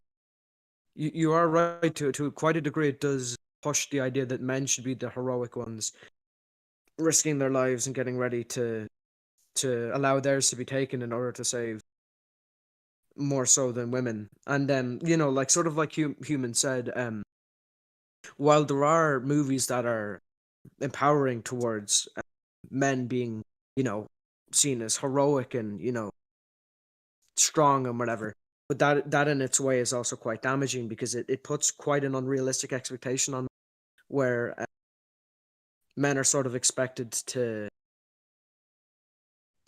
put their lives on the line and put others ahead of their own. And one thing I've noticed in movies where, like, the man is supposed to be super powerful and so on and so forth, all the women still slap him around. Like, the women in those sorts of movies and TV shows, they have no respect for him. Like, he might have saved their lives like 100 times over. He might have saved the world 100 times over. But, she's still going to slap him and ridicule him for basically nothing. And, just for laughs for the audience, it's like, then it's kind of got this really kind of toxic implication that this is supposed to be what girl power is about, slapping the powerful men about. I mean, if you think about it, a real male empowerment fantasy movie would be one where the man becomes president or something like that, and the man orders other men and, sends them off to their deaths and stuff like that. That's kind of what we would expect from a male empowerment movie. Unless you're talking about male as a gender overall, in which case the man wouldn't send the men off to their deaths. In fact, he would basically probably stop whatever war was going on or something like that and say, no, your lives are too valuable to spend like this. And There's one movie which I don't remember the name of it, but I will be able to. And there was one movie that I thought would, in a way, was quite empowering for men, and what it did was sort of opposite what they would usually do to show empowerment for women. Is it actually showed a man when he was vulnerable, and I thought this was very empowering for men because it showed a man in a position of vulnerability and how he dealt with it. She was. It's. I can't believe I forgot the name, but I will try to find the clip. Essentially, this woman has manipulated this man. She's ruined his life. She's really upset him, and she's trying to get him to hit her. So he's trying to get him to strike. He says something like, "You know what? You've manipulated me too far. You've taken everything from me. You're not worth the amount of effort it would take from you. You're not worth the amount of effort it would punch you." And he walks out. And I thought, although that wasn't necessarily saying men are heroes or whatever, it showed that men can be vulnerable too, and that men can make good, well-informed decisions while vulnerable. And in a way, to me, I thought that was kind of empowering to men because it was kind of showing men aren't always, men aren't the abusive monsters that are quite made out. Men can be vulnerable too, and men can be victims too, and men can make rational decisions even when they're really upset. And I don't know. I thought it was a good step in spreading awareness for men. Yeah, it sounds like if you could dig that out, that would be an interesting one to at least see the trailer of. I do remember there was this foreign language false accusation film where a man basically gets accused of something dreadful, and he goes from this very, very popular school teacher to basically being hunted for sport. And like people shoot at him, people attack him, try to kill him, and it's all over an accusation that nobody knows if it's true or not. And I thought it mirrored life very, very well. I mean, when you do get accused of something dreadful, people generally, if you're male anyway, they don't stop to find out if it's true. They just sort of assume it is, and any contrary evidence is often discarded or ignored. That truly is a big fear of mine, that I'll be falsely accused of some, that one day, let's say, I'll do something stupid, I'll go home intoxicated, call, you know what I mean? She'll accuse me of something horrible. I won't be able to remember it or something. It is like a genuine. It's not something I would see as completely. It's not something I would see that like many feminists would sort of. Oh, it's not something to worry about because it's never going to happen to you. But it is something that. It is something that was quite. Yeah. I used to be incredibly catty and sarcastic, and that wasn't a good thing. But the thing that actually stopped it was being accused of something awful. Like I said something that was very, very obviously meant to be sarcastic, and somebody accused me of actually meaning it, and that basically shut me down, and I went very, very quiet. And then later on, I realized that was the absolute worst thing to do, because everyone took it as confirmation that the thing was actually correct and true. Although nothing seems to have come of it, thankfully. But it was something that would have been potentially life-ruining if people had taken it seriously and decided that it was definitely true, and that I'd basically admitted it and stuff like that. But it wasn't.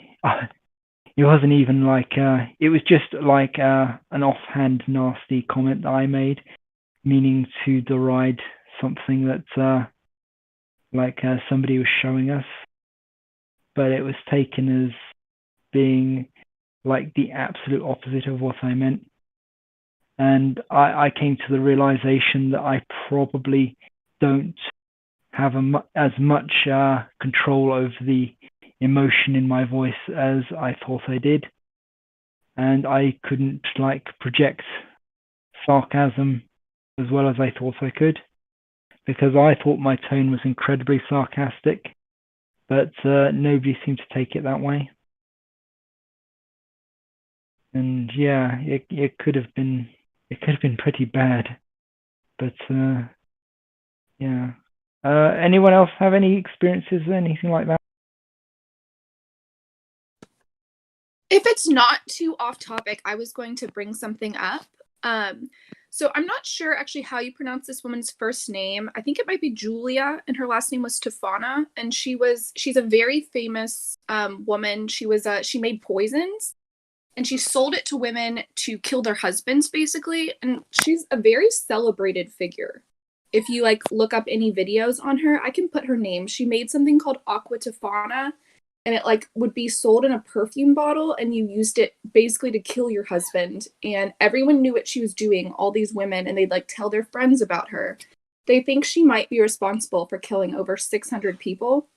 But in current society, if you hear people talk about her, she's very celebrated because they're oh, she was helping people out of abusive marriages. But there was also a lot of situations where people just married people they didn't like and then killed them and had their money.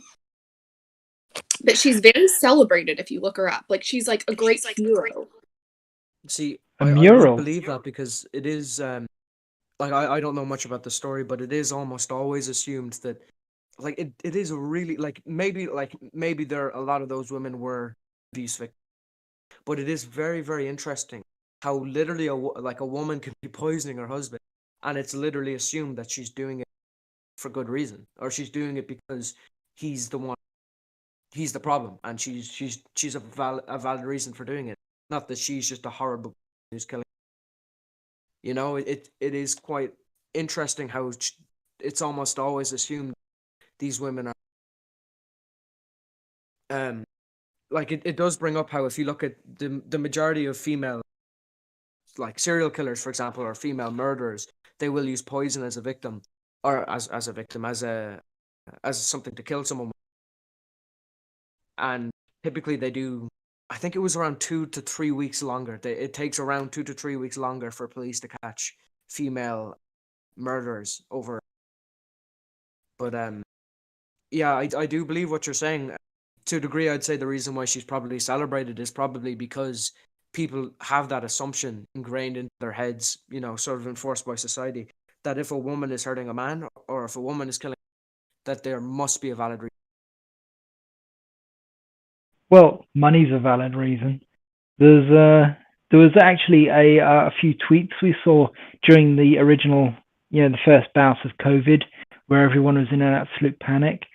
There was a woman saying that now's a great time to poison your husband because nobody's doing autopsies, which isn't necessarily at all true.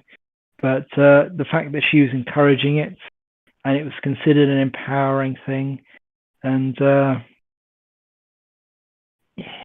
yeah. But can you even imagine if a man said something? Can you even imagine what would happen? Imagine imagine a man tweeted something, "Oh, now's a perfect time to kill your wife, or to do something horrible to your wife because they're not doing autopsies." He would get endless hate. He would probably get death threats. People would probably find arrest. I can't imagine what would happen. Yeah, they would absolutely. I mean, a man.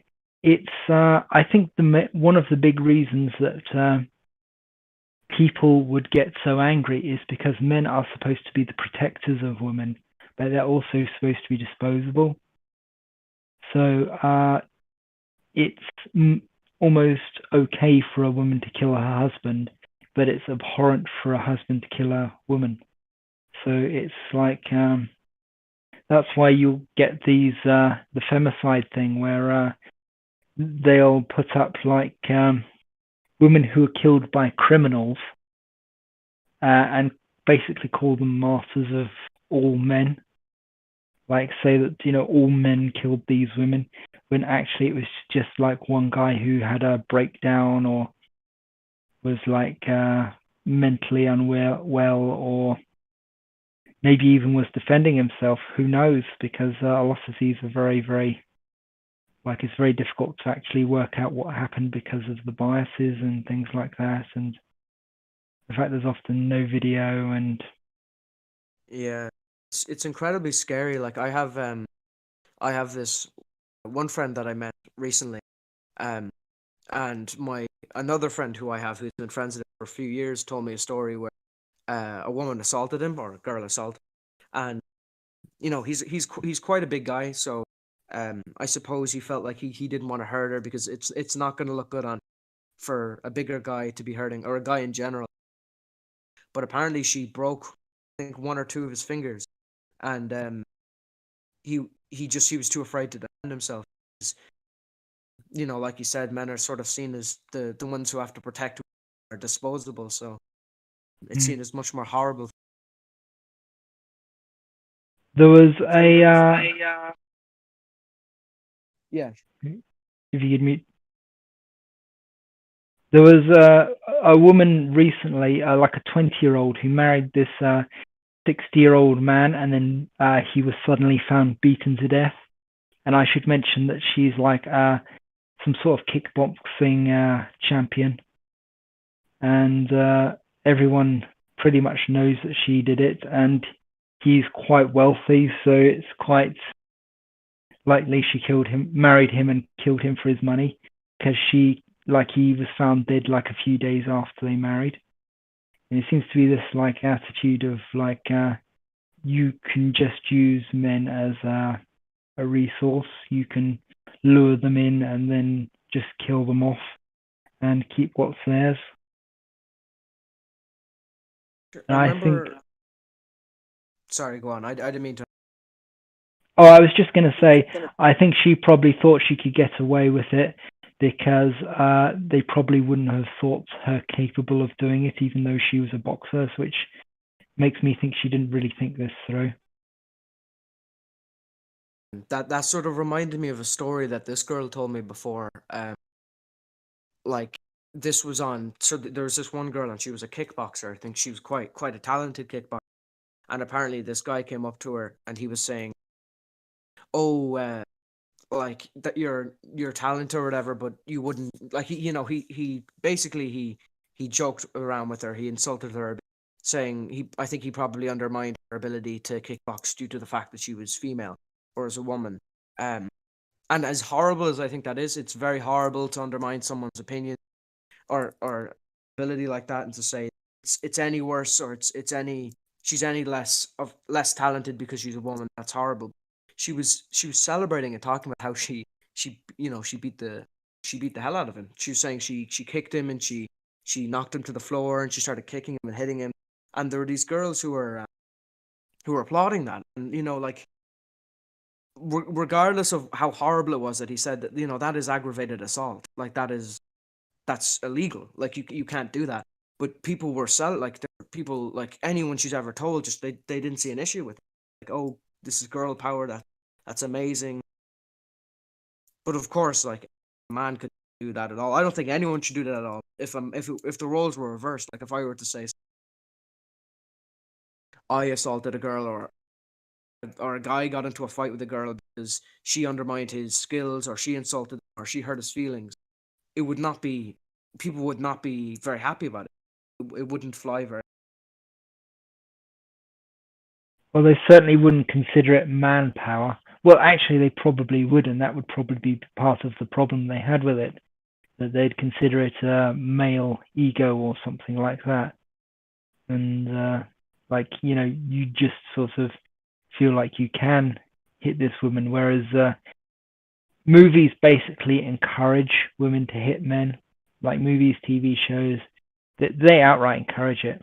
Like slapping and hitting men is considered a good thing in basically every TV show and movie I've ever seen.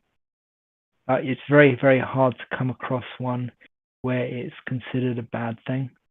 Like, I could not name a single TV show or movie where a woman slaps a man, and then he's like, "No, you can't do that. I'm leaving," or he slaps her back. I mean, And Typically, it's a comedic scene. yeah, it's often portrayed as comedy, and it's usually considered empowering. Well, it's always framed as empowering for the woman. She really hauls back and like hits the guy, and he's just got to do that thing where he slightly turns his head to the side and then looks back at her and acts like he got splashed with cold water, like he just sort of shakes it off. Or if it's supposed to be really empowering and he did something really bad, he gets knocked to the floor. I mean, It's the same with rape as well. I think it was the new Eurovision movie where there's. I need to get better at remembering these movies, but I will have a dig around for the clips. But basically, this man opens the door, and he's like, "What are you doing?" This woman who's standing, she keeps knocking on his door, and it's very late, and she touches him very appropriately, and he tells her how he's scared, and I won't go into detail what happened. Anyone here is sensitive to that type of thing. But essentially, she does what is essentially rape, and it's a comedic scene. Like, it's designed to be funny, and he even says he's scared. And I can just if the roles were reversed, if that was a man touching a woman inappropriately, the movie would completely be gone. It would be shut down within an hour, probably after it was. I don't think it'd even get cinemas if it was like the other way around. Like they'd release it to test audiences, and the rumor would instantly get out, and the papers would be on it, and yeah, it wouldn't get any further than that. They wouldn't even get to finish the film. In fact, the chances are it would start as a rumor on the set. But yeah, it's very interesting how this power dynamic is that you can slap a man all you want in films and nothing will happen, but you slap a woman and it's considered, unless you're the villain, it's considered, the whole film is tainted. If a man slaps a woman in the film, he has to be punished for it, and it has to be like it'll basically swoop in on his face, and like he will have this cold, hard expression, and she'll be cowering beneath him, and he'll be looking upon her with disdain, and it won't be she slapped him, he slapped her back thing. It will be he's the villain and you're supposed to root for her and feel sorry for her thing. And like there's never any. I mean, the only example I have actually remembered an example from a Buster Keaton film where a woman slaps a guy and the guy breaks a guitar over her head, and that's actually good because like it's physical comedy. It's that puts them on equal footing, and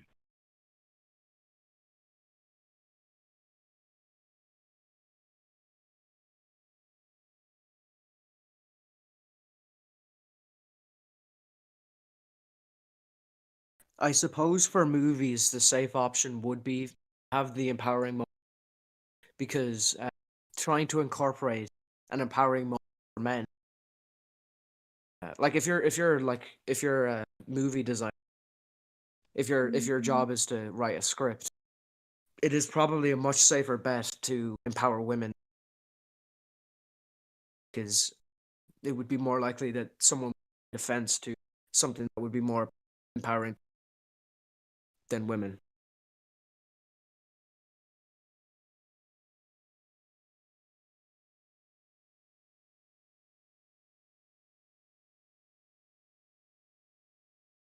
I got a response from my husband about the triage protocol. He says he has no idea and hasn't seen the list because they have enough ventilators. So it's not a problem they've run into.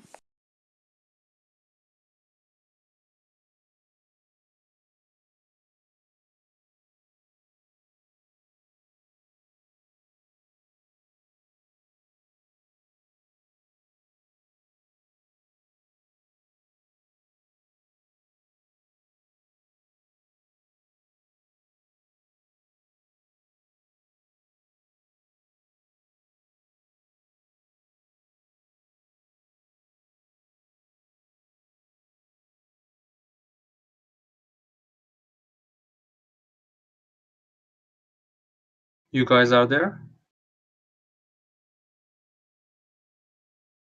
I think Man or Human lost his connection. Hello.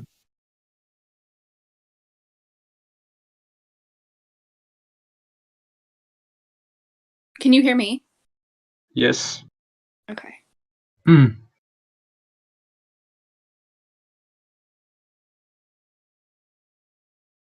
What was being discussed?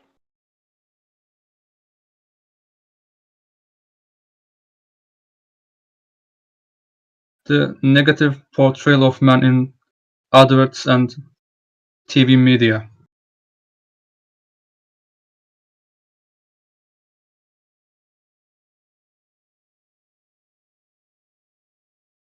You only have to watch romantic comedies to see that play out. Yeah.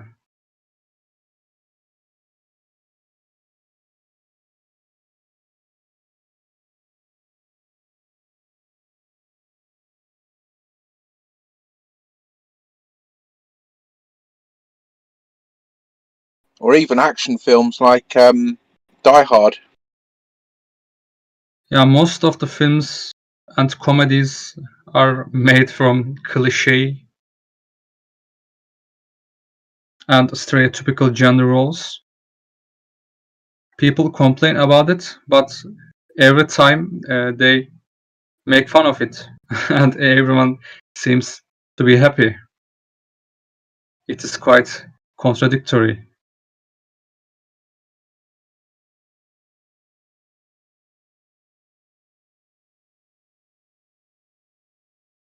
And the female empowerment films don't actually sell.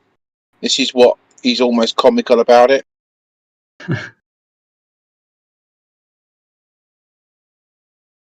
Did anyone hear what I was saying about black and white Buster Keaton films? Because I think my audio cut out. Yeah, your audio We was didn't gone. hear it. Yeah. Sorry, what was that? We did not hear it. At least I Oh. didn't. Oh, okay. I was saying that in the really old, really grainy black and white Buster Keaton films that are totally silent, made in the 1920s and 1910s and things like that, the first two of them start with a man getting his ass absolutely handed to him by a woman, like being beaten up all over the place. And these films come off like modern woke films quite often. Not super woke, but like they're full of strong women who slap men about, and full of men who are quite weak-willed, and like the strong women will hold up the men at gunpoint and like boss them about, and the men will just go along with it. And yeah, it is a comedy film, but it does, if you analyze them, they're quite interesting. They like there's an awful lot of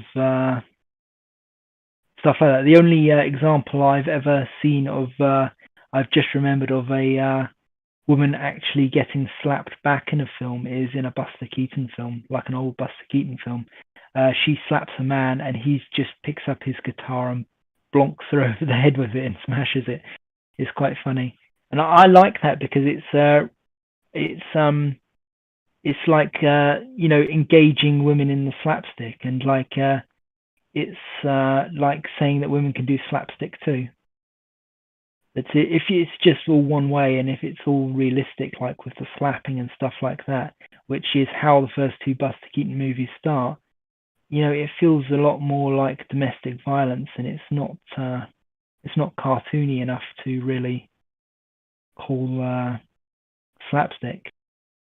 But it does happen. It's like the husband in the first Buster Keaton film looks very henpecked, and the wife's clearly in charge and things like that. It's very, very strange that we're being sold this idea that women being in charge is a modern thing, when it seems like from these films that women being in charge is a very old-fashioned thing.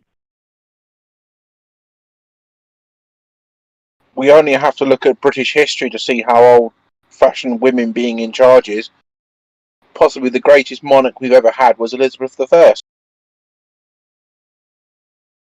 Well, it was Queen Vic as well. She's very renowned. People even nowadays know who Queen Victoria was.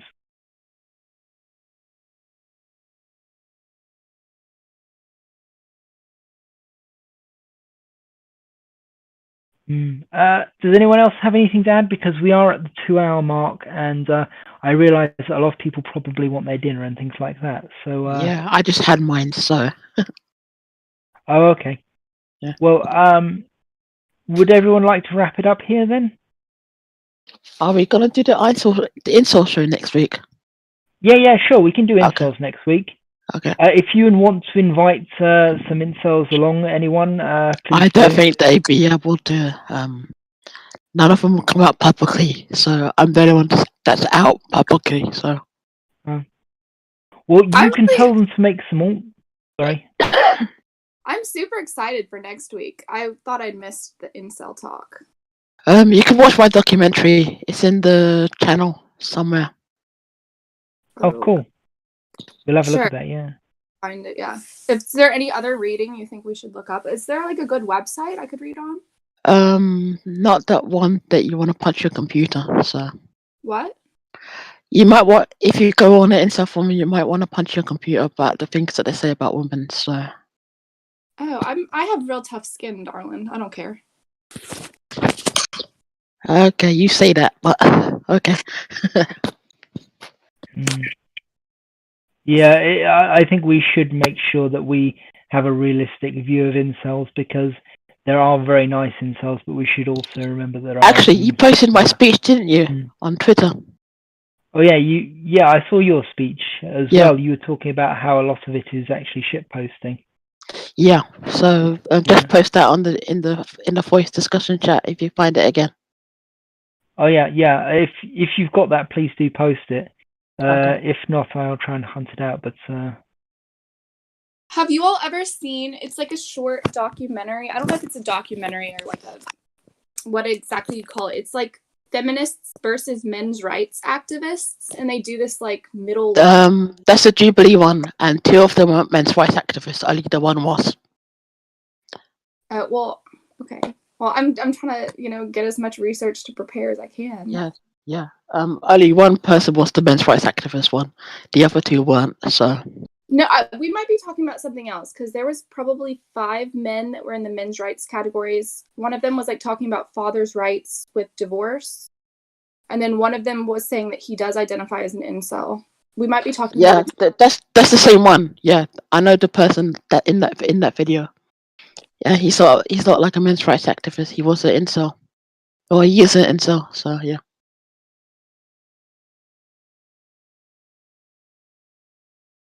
do you mean the middle ground video, Kathleen? Yes, I do. Yes. Yeah, that's the one. That's the one. Yeah, from Jubilee. Yeah. Yeah, I haven't actually seen all of that, but I heard it was really, really bad, and that they basically Yeah, they got cut like out. Yeah. They basically cut out the men's rights side and stripped out all the best arguments and things, and like they didn't make any very good arguments on screen, at least. they did let one slip by the edit though, which was funny. Oh, really? Yeah, there was a guy that was trying to do a reaction video, and he got really pissed off because the honey badgers used it as the outro. What? What's a honey badger? Oh, honey badger, the group of men's rights activists that do a podcast every week, and they used the guy that did the reaction video to the Jubilee video as the outro. I'm not familiar with what you're talking about, but I do know the honey badgers, Karen Strong and Hannah and so on. They were in the Red Pill movie. I don't know if you've seen that, Kathleen, or. I can tell you from experience that Alison Tiemann is deceptively strong. In the Red Pill film, I might look it up. All I do with my life is really And- watch documentaries. And she's got a male brain as well. So Who has? Alison, she's like Oh, really? she's got a very big brain. Also, she's also autistic as well. So Well, I don't know what you mean by male brain, unless you mean it's like she jar or thinks. something. She thinks. So she's not a typical woman. So You mean she's trans, or? no, she's not like a typical woman in the sense that she recognizes her own privilege and stuff, and she wants to help men.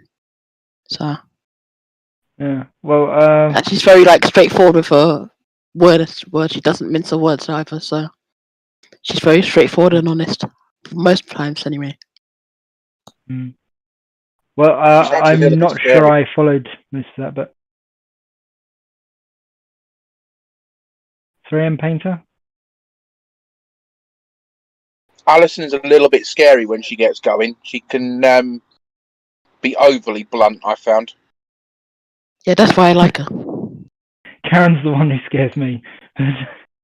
I haven't really had much to do with Alison. Karen I is. think I follow Hannah on Twitter.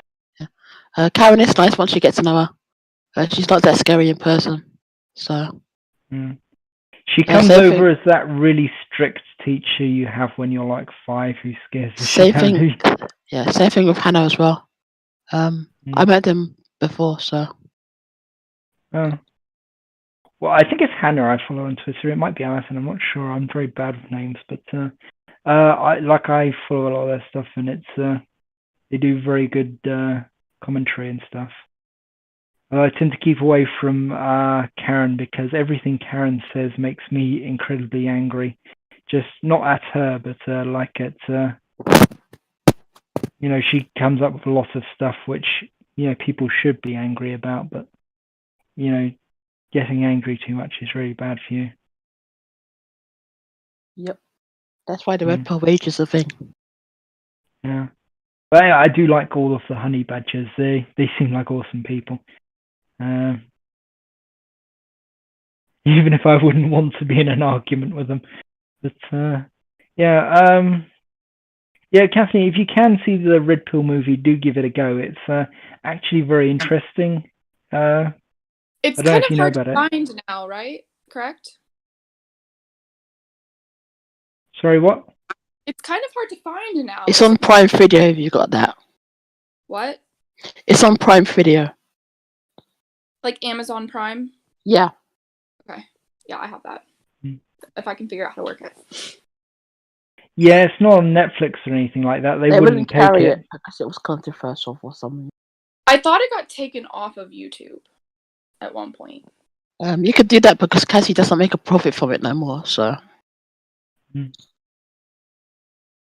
Well, I'm not sure if it's on YouTube still, but if you look at their website, it should say all of the places that it's still available. I'm sure I can find it. I can do that before next week. Yeah, no worries. It is a really good watch. You might feel like quite horrified by some of the stuff that like she uncovers in it. It's yeah, I really kind of respect her because she started off as a feminist, and like through this film she slowly realized that feminism was like damaging. She didn't become an MRA or anything, but we support her as a movement because like she was willing to stand up and like basically tell our side of the story. And I mean, the feminists think it's MRA propaganda, but I actually think that film is pretty neutral. Okay, sounds good. I'm excited. I love documentaries. Well, take down MRA went after Cassie J, like you wouldn't believe on Twitter. Oh really? Yeah, I think I could believe actually. He had a go at me as well. Yeah. Have you? What sorts of things did he do? Every time somebody commented about the red pill, he'd be straight in there with it's MRA propaganda. MRA's paid for it. This, that, and something else besides, and it caused Cassie to have a near breakdown. She ended up leaving Twitter. Yeah, take down MRA's probably thought that was a good thing. It's all in the voice discussion chat. Yeah. Takedown is an absolute monster. I guess it's like a couple of people that want in the page. It can't be one person. It's a shame we can't find out who Takedown is and go and confront them in person. That's the only way to deal with these trolls. In Minecraft, you mean Minecraft? I was actually sent information about Richard. It sounds like you're Richard. Are you Hello. all right there? Yeah, sorry. Yeah. The mic's doing something awful. Thank you. So I was just saying that Takedown. I was sent information that potentially outed Takedown as this pretty psychopathic guy who may have been involved in some pretty horrible things, which did kind of sound like him. But at the same time, I didn't want to basically play on his level, so I kind of ignored it. Hearing that stuff about Cassie J, I'm not sure I should have. But I don't really have much to do with him now, but I do have screenshots which I like to share showing that he supports terrorism. So I will post those again later if I can dig them out. And if you guys can all share them, that would be good, because I don't think that he should be allowed on Twitter. And if we can raise enough people to report on the guy, then maybe we can get rid of him. There's another one called Expel Incels as well. There's what, sorry? Expel Incels. He's like a... Oh, does he run an account called Expel Incels too? Nah, it's a different person, but he just harasses incels all day long, so... Well, that's not very nice, to be honest. Okay, then. Well, I think we should probably call this now, because it's 7 o'clock, and... well, good night, everyone. Yep, night, dude. Bye. I'll have a lovely day. Thank you for coming, everyone.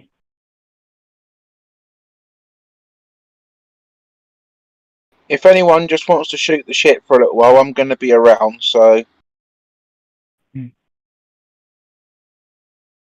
Well, I am very tempted, and I have been for a while, to try and convince Kathleen's parrot that she's got seed that she hasn't told the parrot about, but I don't know the parrot's name, so I can't lure them into see if we can get a wild parrot attack on air. His name is Hephaestion. Sebastian. Hephaestion. He's named after Alexander the Great's general. I'm not sure I'm getting that over the Capastion, did you say, sorry? I'll type it out. Okay. That's far too intelligent for me, Kathleen, I've got to say.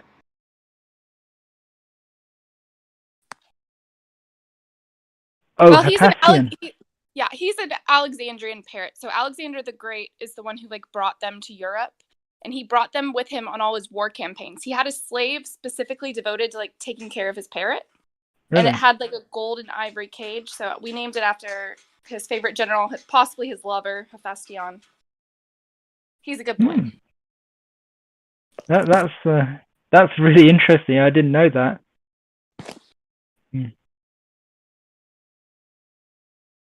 Do you all have pets? I wish, but no. Let me see. I'll put a... Yeah, I've got 2 cats at home. One called Mayim and the other one called Squidge. Squidge. This is a funny name for a cat. I got chicken. They are so adorable. It kind of reminds me, I used to know this lady who had a cat called Lily, and that was because the cat fell in a pond.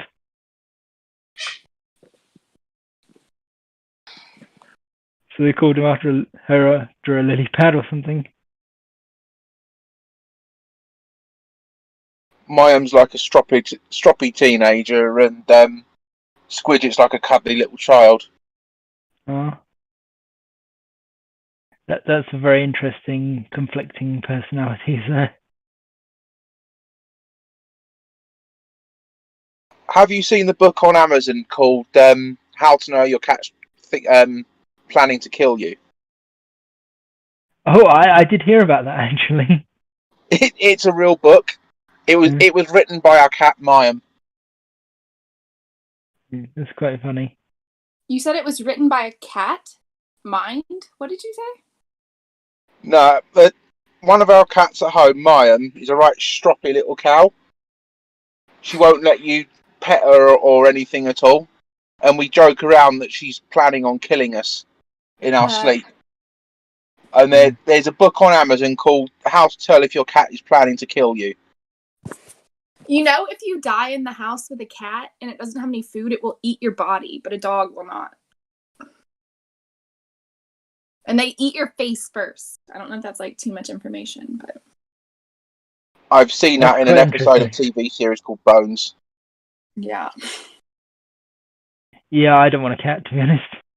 But your parrot is really cute. He's so good. I would be so lonely without him. Oh.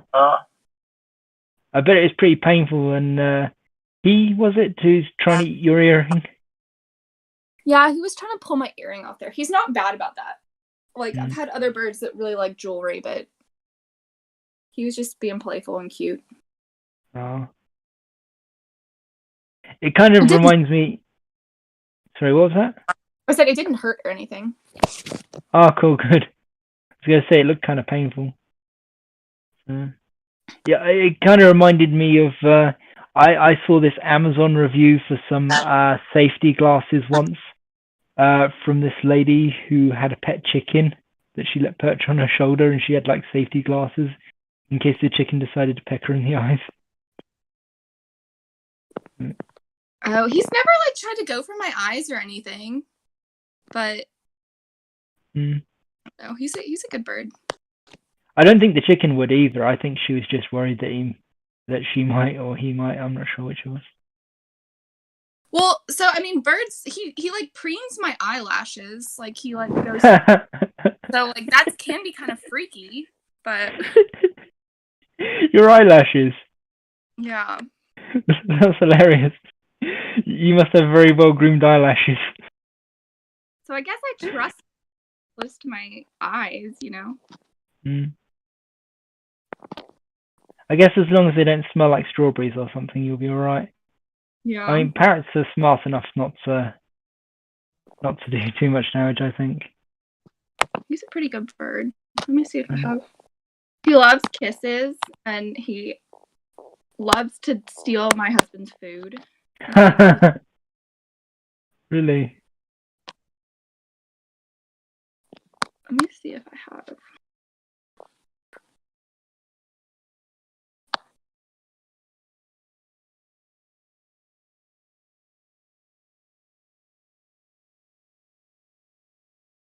That's him giving kisses. He really likes to give kisses. Oh wait, I posted it in the wrong place. I'm so bad with technology. My kids have got a Daegu at home. They're just like really? Yeah. Oh, like one of those house type things?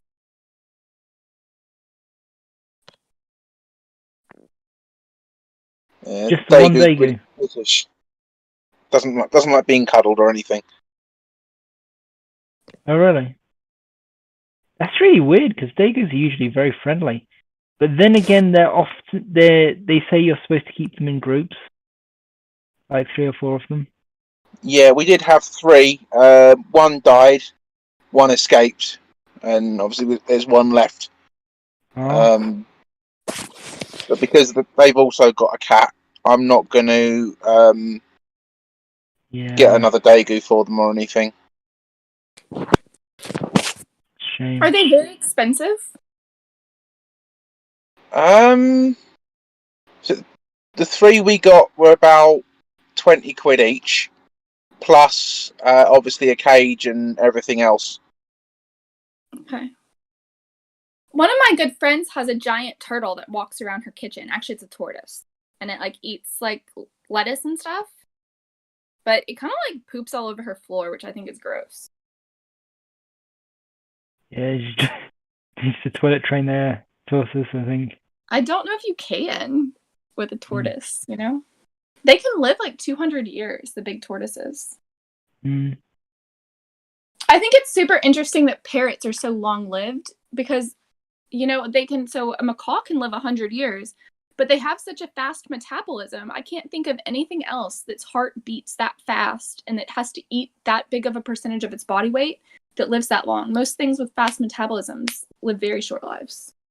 That's very interesting, very strange. My great aunt had a grey parrot called Jasper. My mom had an African grey for a long time. He was Hawk. Jasper had a mouth like a raw sewage outlet. He was terrible. He was a cursor. That's bad. I'd ring my great aunt up to say hello, and all you'd hear was Jasper in the background saying, "What in the F do you want?" Is that a raven in this photo that was just sent? Or is that a chicken? Yeah, it's a chicken. Oh, it looked like a raven at first. I couldn't tell from its beak. It's pretty cute. Her ability is to drop blue eggs. Oh, wow. What is it called? Is it one of the silky chickens? What type of chicken is it? I'm not sure what specific kind she is. I have to look at her. Mm-hmm. I love birds. Birds are great. I'm a falconer. I think I've said that on here before, but that's like what I do for my job. Birds are just amazing little creatures.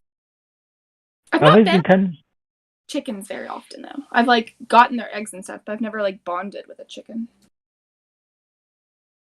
I'm surprised how many people do bond with like chickens and keep them as pets and things.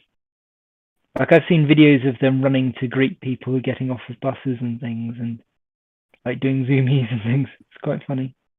It makes you. I can't watch too many of them because I'm definitely like a meat eater. So if I watch too many videos like that, I start to like question if I should be eating them. Mm. Yeah, I mean, I've come across people who like go on walks with like they have pet sheep and things who follow them around and stuff. I'm not even going to start on the Welsh jokes. Well, I'm not Welsh, so I'm not sure if they are either, actually. But there wasn't very. I know what you mean. I'm just sort of. Are there stereotypes about Welsh people and sheep? Oh yes, there are. Oh boy. What was it? What do you call sheep tied to a lamppost in Wales? Go on then. A leisure centre. Are there just a bunch of sheep there, or are they comparing the people to sheep? Like, what's the joke? The joke is that they are romantically engaged with the sheep over there. Oh, okay. Yeah. Have you all seen that documentary? It's called Zoo. Ooh, it doesn't sound like a documentary I'd want to see, to be honest, based on the context there. Yeah, it's about like bestiality, but like actually the person that presented it did a really good job at staying neutral. But yeah, I'm a big documentary fan and I love weird ones, so. But it's that not does sound like in the United States. Bestiality is legal in some states here, which is crazy. And there was a man a couple years ago, it was very famous, that was killed by a horse. And like when people train horses to do that, you have to put the horse to sleep because they'll like rape people. It's very messy. It's bad. After they've been like taught to do that. I could have gone my whole life without knowing that. Thank you very much. Well, that's like a thing where like in Kentucky, so a family I'm very close to, her dad caught somebody in the barn once doing that to one of their animals and like threatened him with a gun. I'd probably threaten him with a gun too if it was my like. I think it was a horse. Yeah. Oh, especially if it's a horse of mine. Like I like horses. Yeah, people will like sneak into barns and like be like little creepers. That's kind of disgusting, to be honest. Poor horse. Right.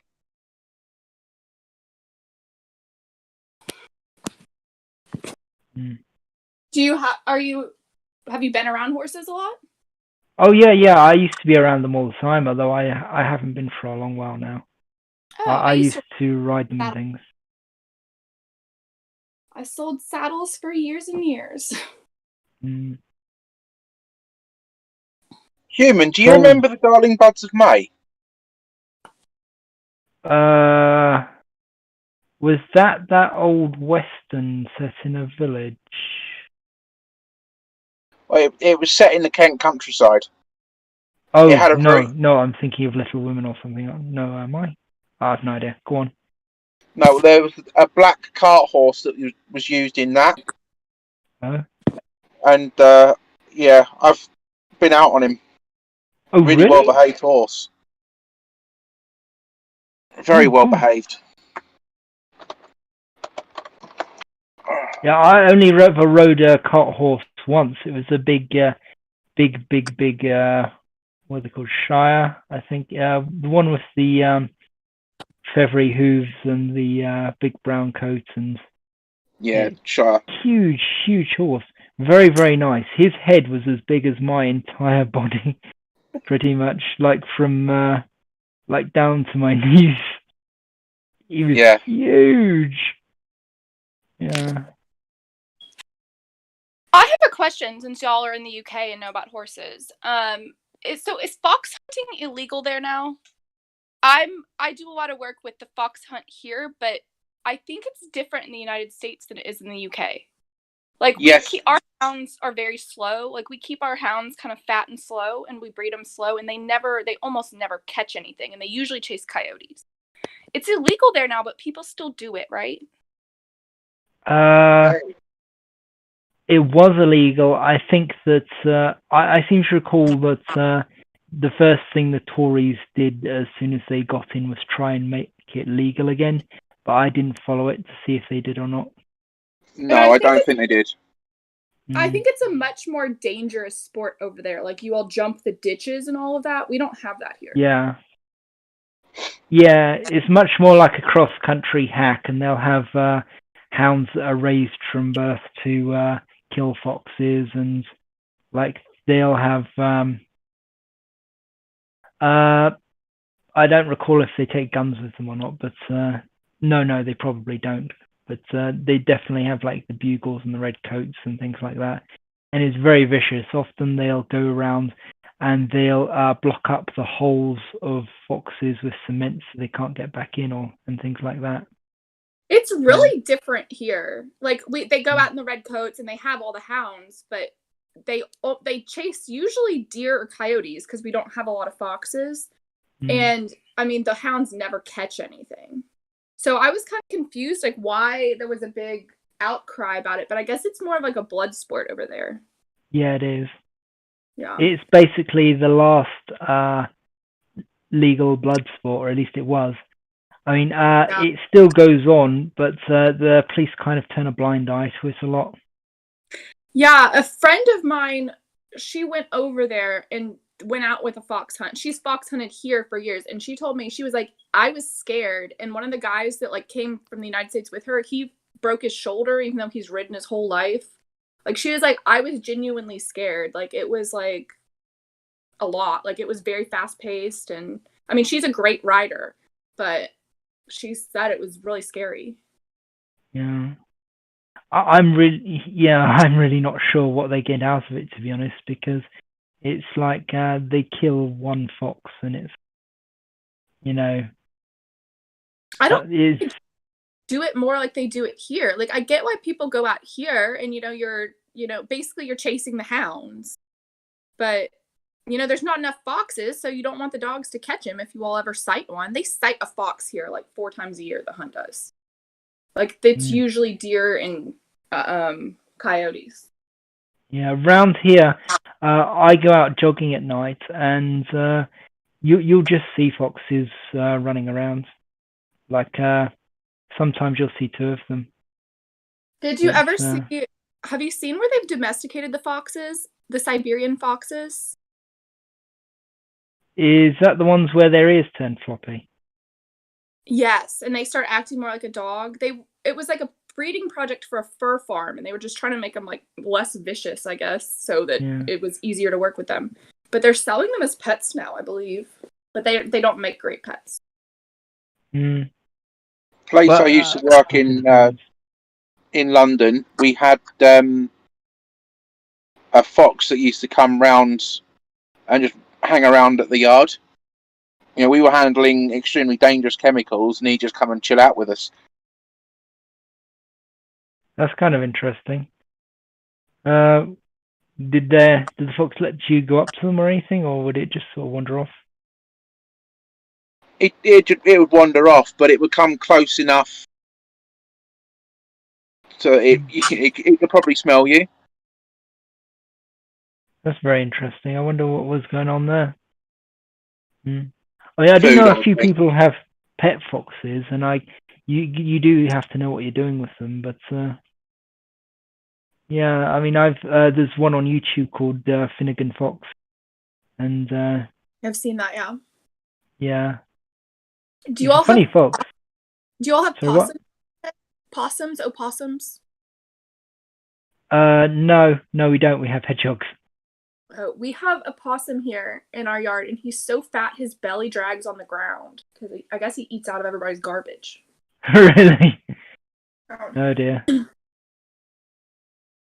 It sounds like that neighbor who watches TV in their string vest and or something, only a possum. You know, the one from all the comedy shows. Like, Yeah. I'm not- Personally, I say give me a couple of fancy rats. I think they're amazing little animals. Rats. Yeah. I know somebody who really loves rats. I mean, I prefer dagoos myself or ferrets, but rats they can be pretty nice creatures and they're quite smart. Rats are unbelievably intelligent. You can teach them to do anything you want, virtually. And they're also extremely clean and very, very playful and affectionate. Yeah. My husband is a big fan of rats. He used to do research with them and had bonds with a couple of them. They're That's used so interesting. much in research, though. I don't know really how I feel about that ethically, but I mean, I guess it really does help humans. But I don't know. I heard that a lot of rat research has to be thrown out because they're just not like humans. But they are different. But it depends what you're looking at. I mean, he was doing stuff on nerve regeneration, and I mean, they had to basically paralyze the rats, and then they put them on little treadmills and made them walk, and he'd make their legs go and then teach them how to walk again, basically. So it's kind of mean, but yeah, that really sounds cruel. Yeah, it's a shame that. I think that once we've moved past animal experimentation, everyone will suddenly realize just how awful it is. Oh, I'm sure. And I don't think the public really knows some of the terrible things that happen, Yeah. Oh yeah, like making dogs smoke hundreds of cigarettes and spraying perfume in rabbits' eyes and shaving them and injecting them with things and rubbing them with things that are caustic and putting them in little boxes and giving them cocaine and all and I kinds think of awful things. That's one of the movements that I think has portrayed itself badly, like animal rights. Because some of them do things that can be very much portrayed as terrorism. I think it's one of these good movements that has a bad rap because, some people have done really outrageous things in the name of it. Well, I posted that video a couple of weeks ago that showed the homeless guy having his puppy taken away from him by a group of animal rights activists. Yeah, they have done some. I mean, I know a woman who's a falconer in the UK, and she was doing bird abatement, and somebody threw like red paint on her out in the streets. Things like that. Falconry abatement is not a bad thing, but the animal rights people, Isn't that where they just scare them off with the bird? Yeah, And they don't really catch any. You put a big bird up in the air and you don't let them catch it, because if they catch it, they're not going to go chase anymore. You keep them fat and you keep them slow so they can't catch anything. And just having the hawk up in the air scares everything away. But some people have decided that it's also a blood sport, and they'll do stuff like, throw paint on you and stuff. And I mean, I've had people make comments. I have fur pieces where my birds have caught things and I tan hides. And I've had people make nasty comments about the fact that I'm wearing fur. And I'm like, you know what? My bird ate the rest of this, my hawk. Like, there's no problem with it. It's completely sustainable. But, people get all up in arms. I think sometimes some parts of the men's rights movement is very similar to that. Like, there's been loud people online, and then they think that the whole movement is bad. Well, I think that a lot of groups get confused with men's rights groups. And I think a lot of different conflicting animal rights groups get lumped together. Because there are some that do really good work. And they often get smeared anyway. Like, there was one recently, well, I say recently, like a year ago, or 2 years ago, that they went into this farm where they suspected that a lot of abuse was going on, and they filmed like dead piglets on the ground that have been left to rot and things like that. And then the farmer went and said that they planted the dead piglets and all of that, and the media took the farmer's side on it. Even though the animal rights people had video. Sorry. Life on a farm is different. Like, if you've never been on a farm, like, things are a little harsher on a farm. Like, things happen I've been there. that some people, wouldn't understand probably. But, like, it's just, I don't know. There's just differences. I remember that same family I was talking about, I, like, very, very vividly remember that farmer killing a kitten one day with a rock because its mother rejected it, and it was, like, missing its lower jaw. Like, it had a pretty severe birth deformity. And, like, that's something that happens on a farm, but, like, a lot of people, I mean, I don't know if I completely understand, but I think sometimes it's hard to understand if you've never lived on a farm. Like, the kitten was going to die. It could not survive, even if they took it to a vet. But, like, it's very hard for people to understand, I think, that have not been on a farm, Well, I do think that there's probably a less cruel way of killing that kitten. I don't know. I think he hit it once. I mean, it was a little kitten, but I mean, people aren't gonna. I don't know. It's just different, and I think things are changing because, I mean, he was an old man that had lived on a farm his whole life, but it's just. Well, I'm just saying, I have a lot of empathy for animals, and I really hate animal abuse. And when I was talking about the abused on that farm. When I say dead piglets, I mean like rotting in the sties and like on the ground, and just like they found bones and things, and like there's obviously a lot of abuse going on, like the Bernard Matthews scandal where they filmed workers basically using the chickens as footballs and things and kicking them about. Yeah, that's awful. And honestly, I think that living in an environment where animals are basically treated as objects doesn't really validate ethically the continuation of them treating animals like objects. Well, I'm sure that sounds like a very bad situation, but I mean, when you are I don't know. If you're on a farm with a lot of animals, like animals do die. So maybe I don't really know exactly what you were saying, but like I wouldn't find it that strange to be on an ethically run farm and to see a dead animal. Well, I don't just mean that they found a dead animal that was just dead and had died recently, and that I mean that they found evidence that dead animals were just being left in the sties and were just being like the pigs were just sort of walking around these dead piglets and things like that. Pigs are empathetic enough, like they're emotionally intelligent enough that they know what that is too. Yeah. Oh yeah. Pig absolutely knows what a dead pig is. Yeah.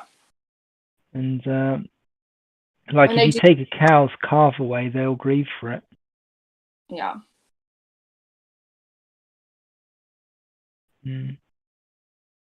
Well, sorry, this is so very sad. sorry. Maybe we should talk about something happier than this. Yeah. Let's talk about your parrot, because your parrot's nice and he's so good. And well, see, that's talking about sad things. We bought him off Craigslist. And you bought him off Craigslist? We bought him off Craigslist. He was in a super bad situation. They never let him out of the cage, and now he's just a great, great bird. Because a lot of people buy birds because they think they're pretty and they're like a decoration, and they lock him in the cage and they never let him out. But he's almost always out. He's just a wonderful little bird. I thought I was going to get kidnapped when I bought him because I went to the stranger's house off Craigslist with like a wad of cash, but everything turned out okay. Oh man, I'd be terrified. I'd never buy anything off Craigslist. It's like lists of people saying mattress, only some poo stains. Yeah, and it was super sketchy because I think the husband listed it and it was like the woman's bird and she was too scared of him. Like he's kind of a big bird. He's not like a bird for a beginner. And it just said green parrot and had like one blurry picture of him. So it was like a super sketchy ad, and birds are scams a lot of times online. So I was like super sketched out, but I mean, he's turned into such a wonderful little bird. So I have no idea why you answered that advert, but I'm glad you did if the bird was in a bad situation. He was like, so you aren't supposed to actually feed birds seed. A lot of people do, but you're supposed to feed them like fresh fruit, fresh vegetables, and some pellets. He had so much poop on the bottom of his cage where they hadn't cleaned it that the seeds were sprouting. Like his was sprouting. And it was really kind of awful, and they never let him out. And just the woman literally told me, well, if he comes out, you can buy him. Like if he comes out of the cage. And I ended up like going in and getting him and like got bit because he didn't know me. But like even for like the money, she wasn't gonna like get him out. She was like, if it comes out, you can buy it. So I don't know. I'm just glad he has a better home and he's a happy little bird. Yeah.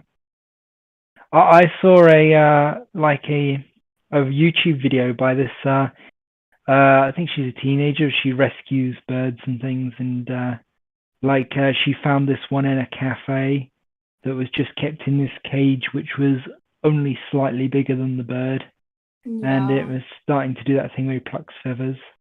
Mm-hmm. And she was so gentle. Like she got the bird used to her by putting her hand against the outside of the cage, and like slowly she'd move her hand into the cage, and like it was just like over days and days of just getting the bird until she was touching the bird and stroking the bird, and then like slowly she got the bird out of the cage, and now the bird's a happy bird. And yeah, they're way too smart to lock him up in a cage. People even like put them in closets. He's being very quiet right now, but I mean, I guess you've heard on here, sometimes he yells, sometimes he makes noise.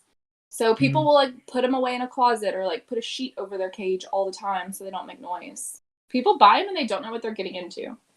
But there's a lot of, if you ever want a bird, don't get one from a breeder, get one from a rescue, because there's so many parrots out there that, need new homes, or I guess get it off Craigslist if you, bring it with you.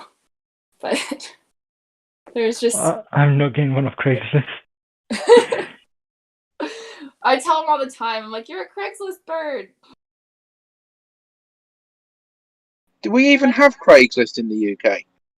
I think we do.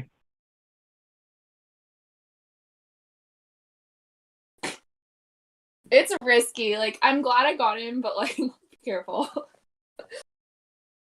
Yeah, and honestly, so when we went, this is kind of hard to describe over the phone, but the woman, like, we got there early and we were sitting in the car, and I was gonna put some makeup on because like we were early, and this woman was like standing in her bathrobe, like with her hands like just limply down at her sides, just like staring at us unblinkingly out the door. And my fiance at the time was like, Kathleen, look at that. Like, look at her. And she was so creepy looking. And we were like, should we drive away? But it all worked out at the end. I'm picturing the woman off of Kung Fu Hustle. No, yeah, she was just like standing there, like staring at us blankly, and it was a little concerning. But I was thinking more Misery, but there we are. I guess she wasn't ready, like, because we did get there significantly early, so maybe she just like wasn't dressed yet and like wasn't ready, so she was just like staring out. But it was creepy. It's like burned into my brain, like how she was standing there.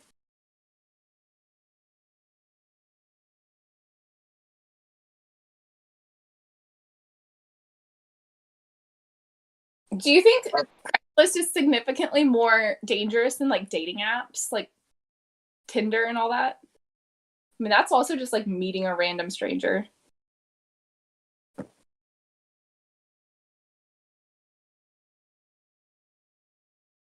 I've not used things like Tinder in a while, and I certainly wouldn't do it anymore. But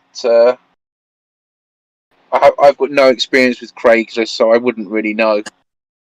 Oh, I think anything like that is a little sketchy when you're just like meeting someone random off the internet or, you know, online. It's funny because I've done that within the men's rights movement. Oh, really? So, like, you've actually met up with people in person? Yeah. Human might know Weather Girl, or Lisa Chamberlain, and she's also known. Obviously, Erin Pitsey, Alison Bushell, Elizabeth Hobson, Natty Khalifa, as she's known. Her real name's Natty Raymond. One or two others. I met them all up in London. Why does it seem like a lot of the more visible figures are female? Because people will listen to them. Okay. But yeah, honestly, they won't listen to us. Sorry. They were more well-known people, right, that you were meeting. It wasn't just like some random person that said like green parrot. Well, no. I got invited because it was a private event. Somebody else, Tom might know. Tom. Men of Humour might know. Was a guy on Twitter called Cruntfrucker. Called who? What? Crunt. Do you know him? No. No. Don't know him. Although I did say I'm bad with names. He's the cinematographer and photographer for the men's rights movement in the UK. In fact, globally, really. And he called himself that. Yeah. Unless I'm radically mishearing you. It was Cruntfrucker. He was known as, and he had a picture of Tom from Tom and Jerry. So if you got to speak to him, you knew him as Tom, although that's not even his real name. I do know what his real name is, but obviously I won't give it out. I probably have spoken to him at some point because I've spoken to so many people and I just don't remember their names. Yeah. I'm sorry. But he now works at J4MB with Elizabeth Hobson. Oh, really?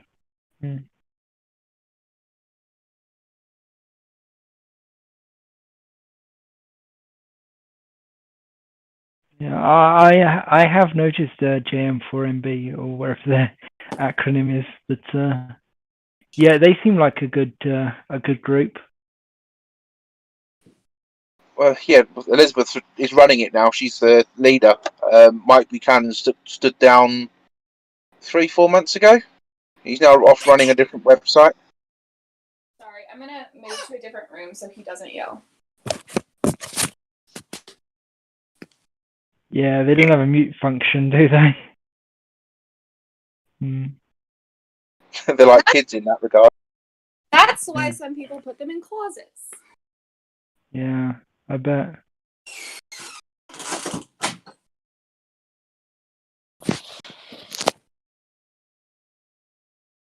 You know, I saw ages and ages and ages ago this article in the news about this guy with this tiny little red parrot who he just took everywhere. Not even on a lead or anything like that. It was just like he'd sit on his shoulder as he was walking about outside. He'd get on the bus. As he's looking at the bus timetable, the parrot would climb down his arm and have a look as well. And it was really, really cute. And it was... The bird was probably clipped then. Had its wings clipped? I don't think so. I don't recall it being them saying that. But it just seemed very, very tame. Yeah, they're so smart, and a lot of them bond to one person. My bird is a parakeet species, and they're polyamorous, so they don't have like one mate. They actually make big collective nests, and they'll like all raise the baby birds. So he's not nearly as bad about like just liking one person. So he likes, all of the family, which is nice about him. That's good. But Did you see... Go ahead. So I was just going to ask if you saw those two cockatiels in the Critters channel. They're wild cockatiels that basically befriended this woman, and I really like it because it's like they're not her pets, but they come over to her house and say hi, so they are like just friends who happen to be animals. It's quite cool. Yeah, I'm looking. I think I might have actually seen that video. Was it a cockatiel or a cockatoo? It was a pair of cockatiels. No, I'm looking through the channel now, but I have seen something very similar where a woman had cockatoos that came into her house. Do you know how long ago it was?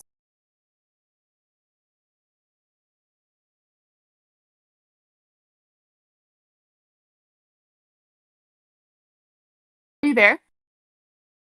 Sorry, I was just posting the link to voice discussion. Oh. Yeah, it was cockatiels. Oh, that's a cockatoo. A cockatoo, sorry. It's okay. No, I have seen that, yeah. They're so smart. They're so good.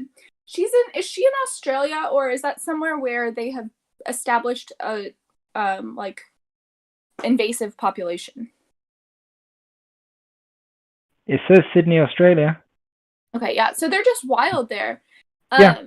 The Bastion species, they have them in Israel, and there are some in London, I think. There's a wild population where they've escaped and established a breeding population. That's kind of cool. I mean, as far as invasive species go, you could do a lot worse. Yeah. Squirrels, anyone? Yeah. Squirrels are a particular example. Are squirrels not native to your area? Oh, grey squirrels aren't. Red squirrels are. Sorry. Oh, no, go ahead. I was just going to say that's back a few decades ago, some guy imported a couple of grey squirrels and they escaped, and they repopulated the entire UK with grey squirrels and drove out all the reds. And so the reds are basically either in zoos or there's this tiny little patch of woodland that's heavily defended where they're still clinging on. It's kind of sad. Here in Michigan, we have red, gray, and black squirrels. But why would you a squirrel? Why did he do that? Why did what, sorry? Why did he import squirrels? Well, it's probably because... Sorry. Like, why would you want a little tree rat? Like, I don't know. I don't know why you would do that. I don't know either. Maybe they thought they were unusual. Maybe it was a sort of a collection thing.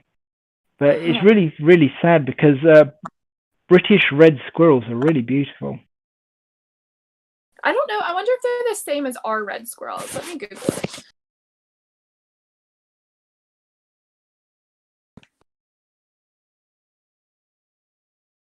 When I was young, we had this super aggressive squirrel in our yard that would chatter at you and like throw things at you.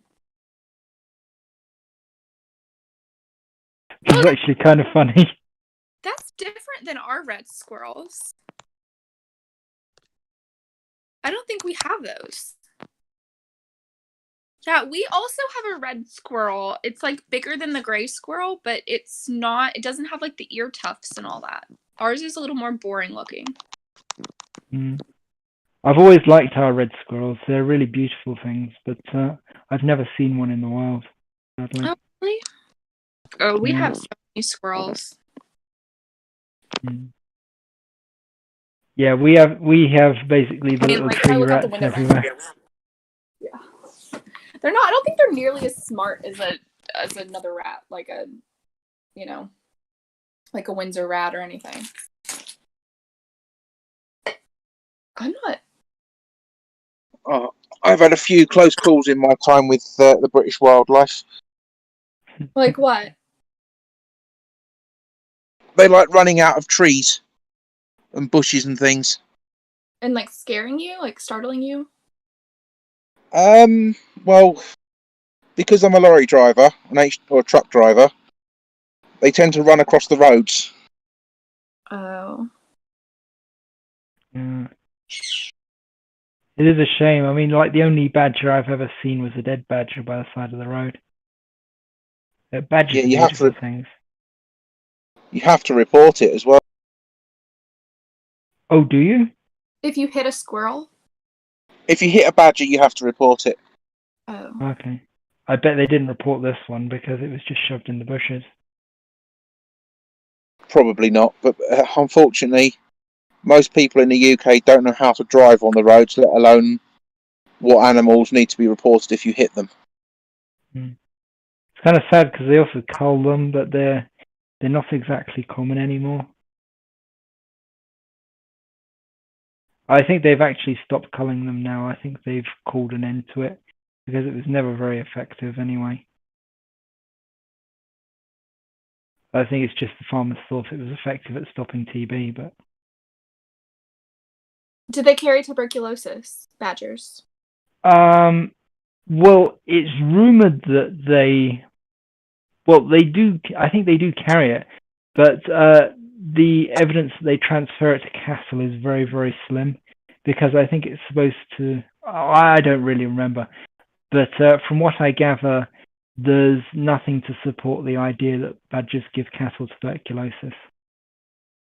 We have armadillos here, and they carry leprosy and chlamydia, and people hit them with their. Well, that's a fun combination. That sounds like the kind of girl you meet in Cardiff City Centre on a Friday night.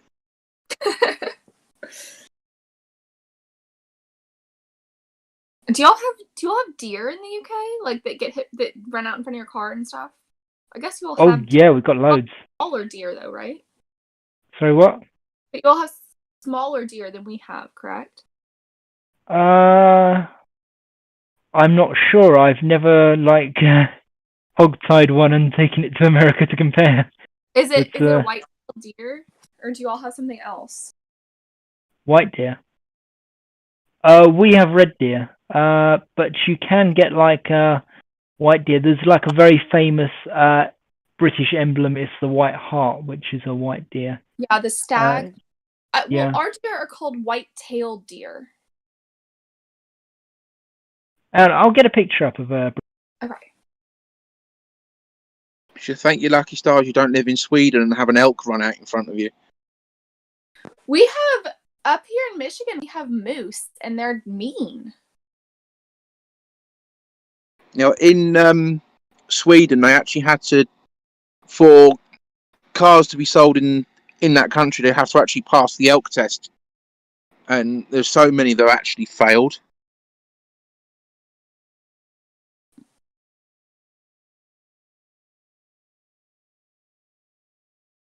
The ARC test sounds pretty. Is that just like how safe your car is? It's a sudden, violent maneuver. So they'll suddenly swing or swerve the car hard left and then hard right, and see if it will tip over. Okay. Do you all call your deer? Do you call them hearts, like the males, the stags? Because like here, like I know that the people in my area, we call them hind, heart, and hair.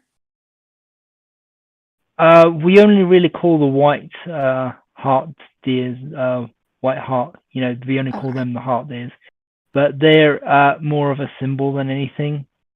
They're Yeah. like Like the spirit bears in Canada, the white grizzlies. they're a lot like the Invicta horse. I don't know if you know what the Invicta is. No, I'm not sure actually. Hang on, I'll get a picture. That's the emblem of Kent.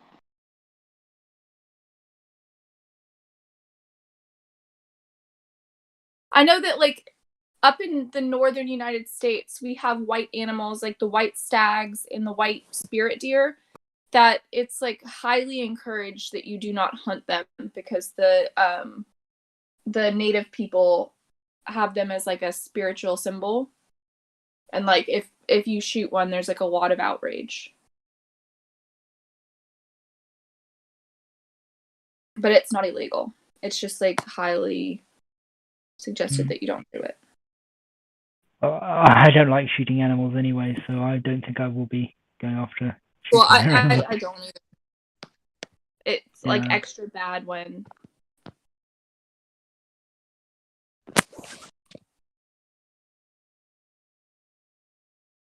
Let me see if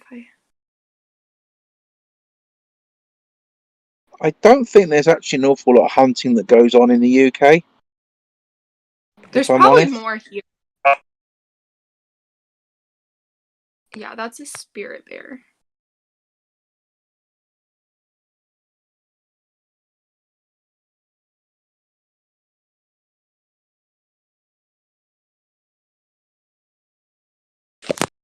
I've really fallen out of favor there, I know.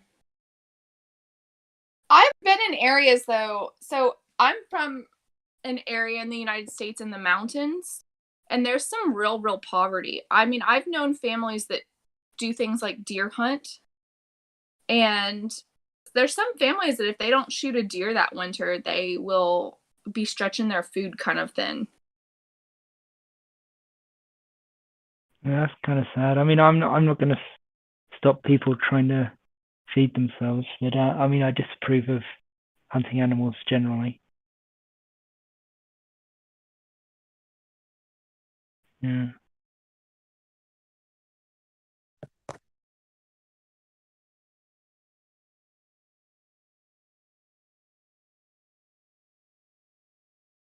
What time is it there? Out of curiosity.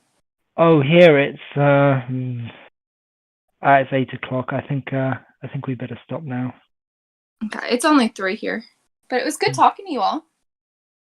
Yeah. Well, I'm calling it time I went to bloody sleep. all right then. Good night, everyone. Yeah, Hey, night, y'all. folks. For the second time. Bye.